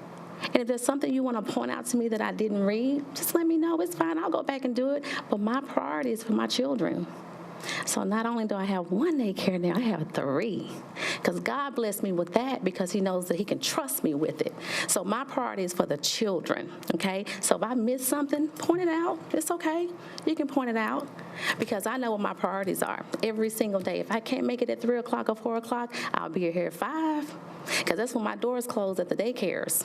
Okay? I got to make sure that my teachers are taken care of. I got to make sure that my children are taken care of. And I got to make sure my parents are taken care of. Because while I'm sitting around at this board meeting with you guys, I'm still getting phone calls from them. I'm getting text messages from them because I have to be there for them. It's like a 24-hour cycle for me. Okay? So if I don't get it from you all, it's okay. Just tell me. Because I'll get it, and I'll look at it, and I'm going to read it when it's brought to my attention, okay? So I just want to make it clear on where Fran Bush stands when it comes to these board meetings. If I can't make a committee meeting, I'll be at a board meeting. If God willing, I'm going to be here. But I want to make sure I tell you what my priorities are, okay? So that way y'all can understand and know where I stand when it comes to my children and how I have to take care of my business every day. I take care of business for the children. I wake up to it, and I go to sleep thinking about how much more I can do for these children and our people, okay? So I just want to make sure that I made that clear to this board. So when we get the study, I'm happy. We're getting that study so we can move forward, okay? So that's my comment. And I think during all of this, we have not shouted out Mnea for their advocacy for our support staff. Also, we appreciate you all. You all actually took time out of your evening. What time did that start? That virtual meeting that we had with Mnea at like 6 o'clock. Board members, please raise your hand for those that were at that Mnea meeting. Mr. Little, you were there too. The town hall with Mnea a couple of months ago. We really do appreciate you all taking your time out. You all had just left your classrooms with your students. Then you came back to meet with us and then had to wake up the next day to go back to your students. But you advocated for support staff, so we appreciate you. Thank you, colleagues. Mrs. Player? And I want to make sure the public knows that we are the best paid teachers in the state. If we use this current structure, they will receive a 4% COLA and still be the best paid teachers in the state. So to understand that we are paying our teachers the highest paid teachers in the state. If teachers choose to leave our school or the profession, it's because it's been a tough time. And pay is part of it, and I do not want to diminish the importance of pay. But I would just like to remind the community, we have the best paid teachers in the state, and we're staying on top of that. And I want to show that we are investing and we are leading our competition and make sure we can do what we can pay-wise to do that. And I do not want that to be lost. Teachers are burnt out. It's tough. Sometimes money just can't make up for that. It's going part of the Great Resignation. It's part of the collective COVID environment that everyone's facing. Teachers, because it's a servant industry and because they're dealing with people, it is a difficult task and an emotional task that people just simply burn out for various reasons. And so we are trying to do our best to make sure that pays continue. But our focus right now is parapros and not teachers. And I hope you understand what I'm saying, teachers, that we still want to pay you, but as we made you the best paid teacher in the state, now we're starting that path to make parapros the best parapros in the state. So as we do that simultaneously, that I also want to keep perspective, that is our ultimate goal, that as the teachers are the best paid teachers in the state, we are also collectively rising the boats of this. So I want to make sure in the conversation that has been complicated and nuanced and difficult that we come up to the surface and remind our community the investment we has made as a board, Dr. Battle has made, and the community has made to make sure our teachers are valued. And now we're going to support staff to make sure we show their value, and we're beginning that nuanced journey of making sure they're the best paid teachers. Sorry, teachers, for being clumsy in my words. I am processing multiple things at the same time, so I apologize if that came off a little funky, but I just wanted to just make sure I said that. Mrs. Tyler? And I do want to remind everybody that we have a multi-year plan to raise everybody's boat. And it started with our teachers, and we achieved that. And now we're looking at our support staff as a whole, and we're working on that right now, and we're in it. And then I did hear a couple of public comments saying something about bookkeepers and our administrative assistants. Is that right? Are they not our next? We have one more year of groups to look at to try to raise their pay. Was that our administrators? So we looked at over 300 different job titles. Am I getting my number right? It might be like 800 job titles as a part of this. I think, once you are able to dig into what was learned through the market study, you'll have a better idea. It's kind of the same thing we saw with our certificated, that the rates change based upon how far we were off on the market analysis, and then we knew we had some targeted areas we needed to focus on. But to your point, to Ms. Player's point as well, we have made some tremendous gains that we also have to maintain and accelerate at the same time as well. And that's why the first goal was the umbrella of all employees, what happens, and then those targeted investments, because we don't have an infinite amount of funds. So you've got to be very intentional about where those dollars land. Yes, and So the support study we looked at all of our support titles, job roles, and functions. The third phase is administrators, the administrative salary. But what you are also hearing from us is that a commitment that annually we've just got to stay on top of what it looks like. We were thrown off quite a bit when we did not get step increases and COLAs for many, many years, and I'm excited that we're starting to write that. That is significant for our employees, but we've got to beef up our structures so that we can annually continue to review and make updates. So we're not talking about $50 million investments every year, but we can have targeted investments every year and still move the strategies and the priorities of the district forward at the same time. That's very well said. I worked in MNPS during those step freezes where I did not, like many of my colleagues out there, felt the pain of that every year. So I am acutely aware of that time period, and I am very glad to be in a position to help write that. And I'm extremely pleased to be on a board that agrees with me on that, and I'm even more excited to work under a director who thinks that that is the right way to go, that when we're making promises about compensation, that we stick to it, and that we think things like a cost of living adjustment and a step raise are not extras and are not raises, but should be considered continuity of operations. And that's just what we expect every year. You can look at your salary schedule and you can know what you're going to make next year, minus the whatever the COLA is going to be for the next year. Like, you can count on that.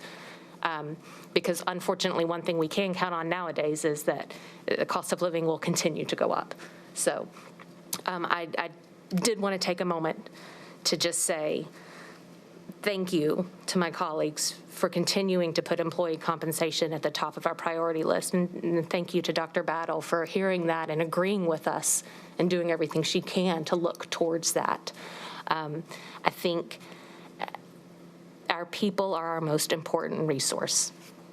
We are never going to do the job that we need to do if we don't have quality teachers, quality parapros, quality bus drivers, quality administrators. We need quality across the board for our human beings. That's our top priority. That's how our kids learn. That's how they grow up and become great community members and leaders of their own community as they move forward. So our human capital is our most important capital, and I like that that has continued to stay in our mind frame, and that is something I will continue to push for moving forward. Mrs. Elrod? Call the question. All right, can you restate the motion? Yes. I move to defer our approval of the summary of changes FY 2022-2023 operational budget until the board receives the pay study. All right, and first, do we have a 2/3 vote for her to call the question? All in favor of calling the question? All right, unanimous? All right, so she's restated her motion. All in favor of her motion to postpone this? All right, again, it passes. Dr. Severe, Dr. Battle, Ms. Bobo, I will work with you all, Dr. Severe, Ms. Bobo specifically, if you all would poll the board to understand if they are free on Friday and at what times. That'll be where we first start. All right, we will now move forward to announcements. We'll begin on this end with our graduating senior, Anjali.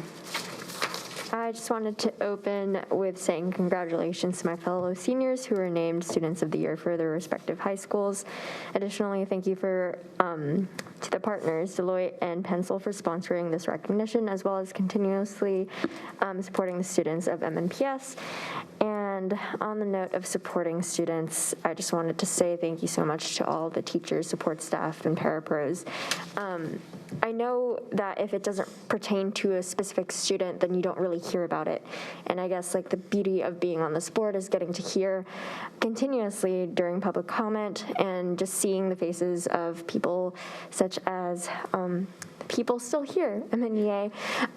Every meeting twice a month when I'm here speaks volumes, and I am saying this representing the student body, that your efforts don't go unnoticed. And I know I have little to no say in things such as voting or the budget, or really having that much knowledge on the budget, to be frank.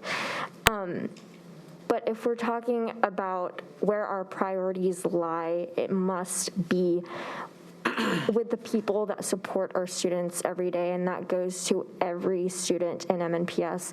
Every student's needs must be met, and those needs are being met by people who aren't compensated. So regardless of pay, we need to find a way to support the support staff and the teachers that continuously support our students, because it's honestly gone for a long time that they've overlooked how little they're getting and how little they're being compensated, because they love the students of MNPS more than how much they're not getting. So take that as you will, and I just hope once I graduate that my peers and every student in MNPS once I leave are getting the support that they need, but the people who are supporting them get the compensation that they need. Thank you. Mrs. Tyler? Is this your last meeting with us? I can come after I graduate. This time, at our next meeting, our student board member will no longer be a student. She will have graduated from high school, so I'm very excited about that. Working with us, but your voice has been very valuable.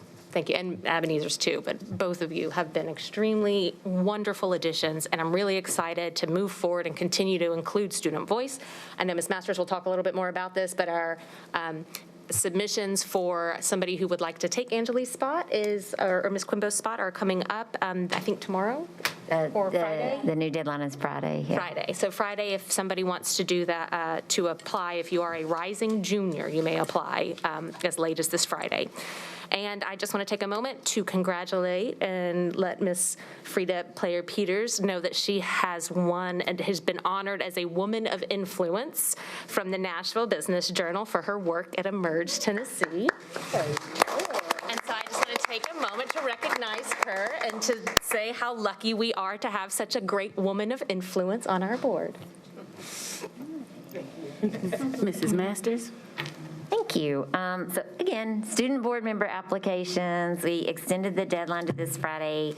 We do have quite a few applications in at this point, and I encourage any rising junior who is interested in sitting in Anjali's seat, or I'm sorry, I'm supposed to refer to you, Ms. Board Member Quimbo's seat, which is way too familiar here, to apply. And also, I wanted to offer some announcements from the Parent Advisory Council because our chair, BB, was not able to be here this evening. The final Parent Advisory Council Town Hall will be May 24th at 4 p.m. right here in this room, featuring Chair Buggs and Dr. Battle in a little Q&A, not just folks asking you questions, you're going to get to ask parents questions as well. So I'm excited about that. Then they are also hosting another one of their By Design forums on May the 18th.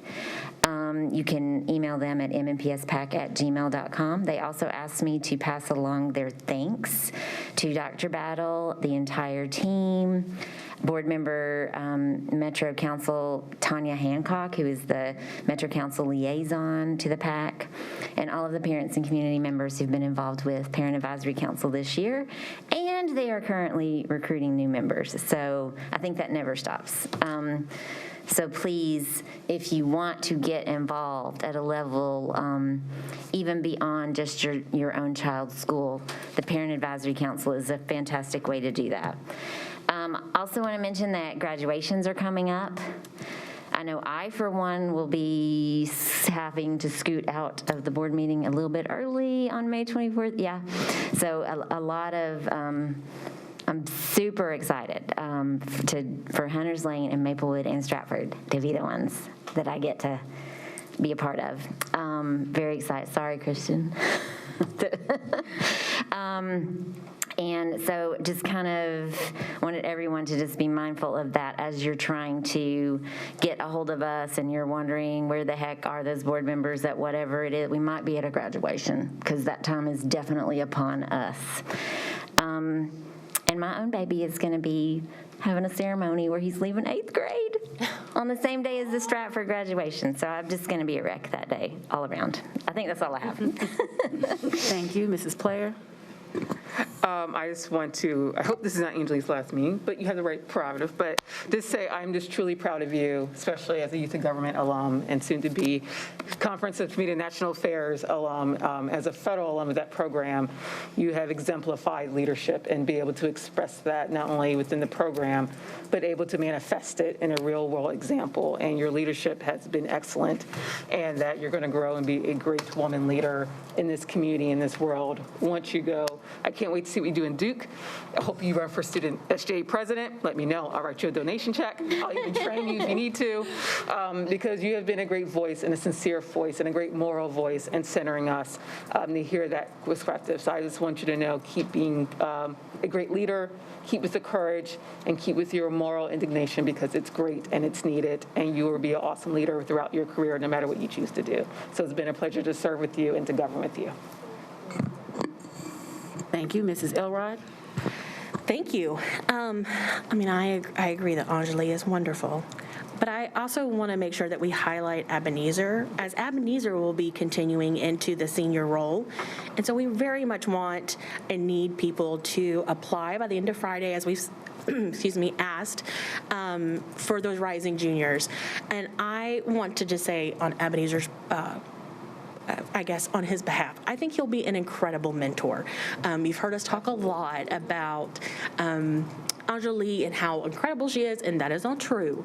But so is Ebenezer. We're not done with you yet. And so We got more to talk about. we are so grateful for the experience that we've had this first year with student board members, and I very much want to ask if we have teachers and parents, please help us continue to have the student voice option within our board, and of course showing the importance of civic engagement. So I think it's really important. You're in great hands. I know we keep talking about Anjali. She's great. I'll talk to you later about it. But Ebenezer, you're in great hands. You will be so lucky to, maybe you want to work with us, but really you want to work with Ebenezer. He will be great for you. Another fact, we'll say that that's a fact. Another fact that I just want to make sure we're clear on is that District 2 has the best middle school band in probably the state. And that our band at Oliver Middle School is just, it's incredible. And recently, I just want to share a quick story about some things that happened with them, with the 5th and 6th graders. So they had a competition in East Tennessee, and it started late with the charter buses, and they missed their allotted practice slot. And if you've ever been in band, or if you've been involved in really kind of any capacity, you know that it's an exceptional amount of lift just for whoever's involved in that situation. So missing your practice and being late is already exceptionally stressful, but particularly because they arrived only 20 minutes before their performance. So within 20 minutes, they had to unload 3 buses, assemble all their instruments, pass out their performance folders, and everything else, and they only had 3 minutes to practice, and yet they still placed first and had a superior rating in their class, which is based on school size. And then they were also awarded the Grand Champion Middle School Band, which is regardless of class. And then they were so well behaved at Dollywood afterwards, because that was their treat, because they were already there, that there was a ton of compliments about their behavior and how wonderful they were, along with the chaperones. So thank you so much to our chaperones that offered their time and, frankly, your executive function on getting all those kids off of, 120 kids off that charter bus. That sounds, frankly, very wild. And then lastly, I appreciate our robust conversation. I do ask that when we are discussing our paras and the students that they serve, that we don't other those other students, and we don't have like negative connotations to those kids. Thank you. Thank you, Mrs. Elrod. Mr. Little? Yeah. Just as we get ready for graduation, I think it's always a wonderful time to watch kids walk across the stage and throw their hat up. In just recent weeks, as recent as last week, I just think gun violence has been really big. And so as we have this emotional, in deep conversation, I think it's just important that, we not take it personal, but look at the kids who are affected. It was an issue in Fallbrook Apartments where 4 high school kids went out laughing, joking, got into a shootout, came back, and the adult came back to shoot at them, and then they came back and loaded up guns in an effort to kill. And I just think the conversations that we have on this board floor, I know it was, very deep and emotional. I just think, all of us are advocating and fighting for the least of them. And, in some communities, there's a war zone. In some communities, they protest so you won't go up on vegan milk. And so I just appreciate this conversation and think that we continue to keep our eyes on the prize, which are our students. Thank you. Mrs. Bush?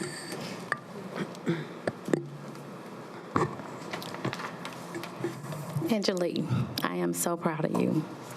I am extremely proud of you, because I know when you listen to me on this board, you're tough, because you don't get up and you don't walk away. You listen, and I appreciate that. Because in this role that we're in, and your major is going to be in what when you go to Duke? What's your major? Poli-sci and philosophy. So is that law school? Hopefully, after. Well, I'm sure you're going to be arguing a lot of cases, right? So I'm sure that this has been a great opportunity for you to really see kind of where you're going to be one day. And I hope that maybe one day you be a political figure, because I think you have it in you. And I just want to tell you how proud I am of you, and I know that your dreams are so big and bright, and I just want to make sure that you know that I'm extremely proud of you, and you continue to reach for the stars. And I will always pray for you. Ebenezer, you know how I feel about you too. So I know you're going to be with us another year, so I know you have a little bit more time with us, and just want to say I appreciate you also. On a serious note, we're going to have a huge loss this year.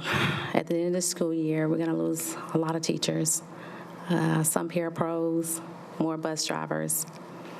And it just saddens me and it breaks my heart that I always believe that no matter what happens in other places, that we should always take care of home.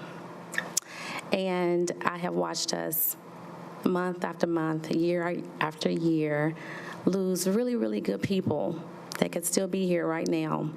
But because we were not intentional and because we didn't support them, we're going to lose a lot more this school year. And our students are going to suffer tremendously. And that breaks my heart. But I have to be transparent, and I have to, the public needs to understand it, the community needs to understand it, that we didn't have to be here. We could take care of our homes, just like our own houses. Whatever happens next door doesn't mean it has to happen at your house. And I am very saddened that we're going to be losing a lot more great people, a lot more good people that have served our children, that have made a difference for our kids, because teachers are amazing people in front of our students, our parapros, our administration, our secretaries. All of them mean so much, and that's why I keep saying these are our people, and we have to start taking care of our people. So as we go into this budget conversation, that's what we need to stay focused on. Because if not, we're going to be having a different conversation 2022-23 school year. And when you lose over 10 executive principals, I've never heard of that happening before. Over 10.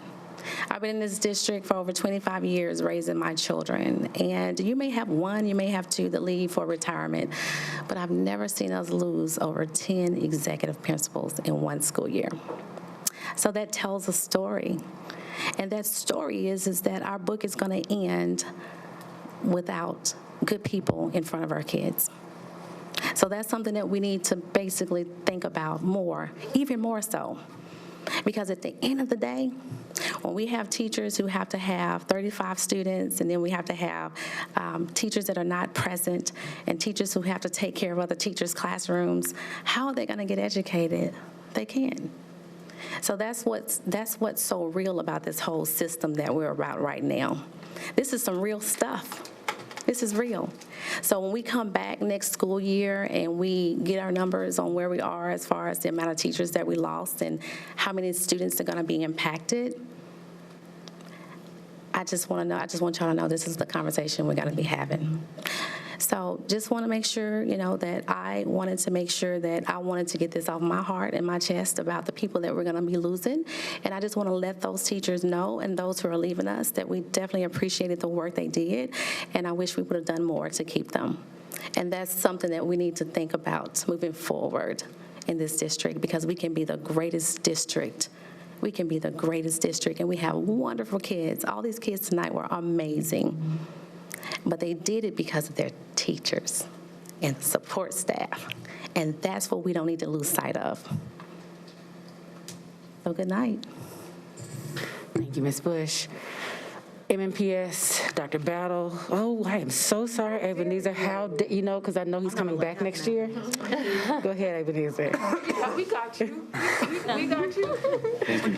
I just want to start by reiterating what everybody said about Angeli, how she's much more than just a student board member. She's also the model MNPS student, and we're very grateful and privileged to have her as a leading figure for the district. And then I want to finish off by wishing luck to all students that are taking the AP exams. I took my AP length this morning, and I know how tiring it can be, but it's going to be worth it in the end. I just want to make sure everybody is very motivated to do their best. Thank you. I appreciate that. Yes, take those snacks in there for that 4-hour AP test. Be ready, be well rested. That's no easy feat, but good luck, yes. And to MNPS staff, Dr. Battle, and your entire team, there is not any one group of people, one person that makes our district function every day. I know we are all kind of white knuckling it to the end of the year, but we do appreciate you.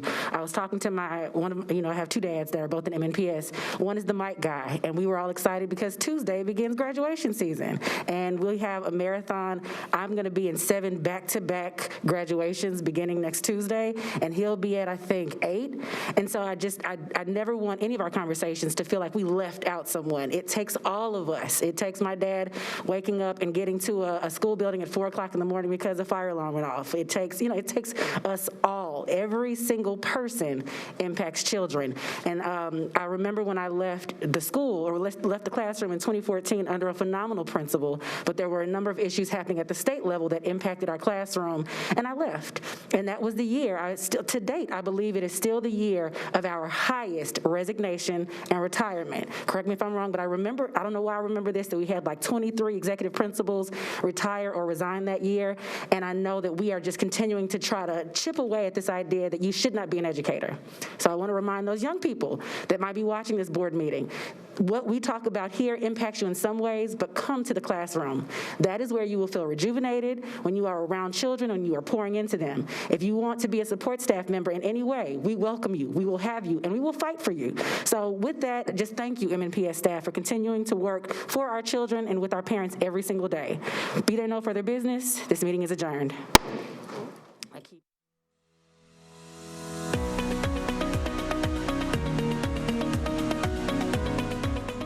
This has been a service of the Metro Nashville Network. If you would like to see this presentation again, or for more information on this and other programs, visit nashville.gov.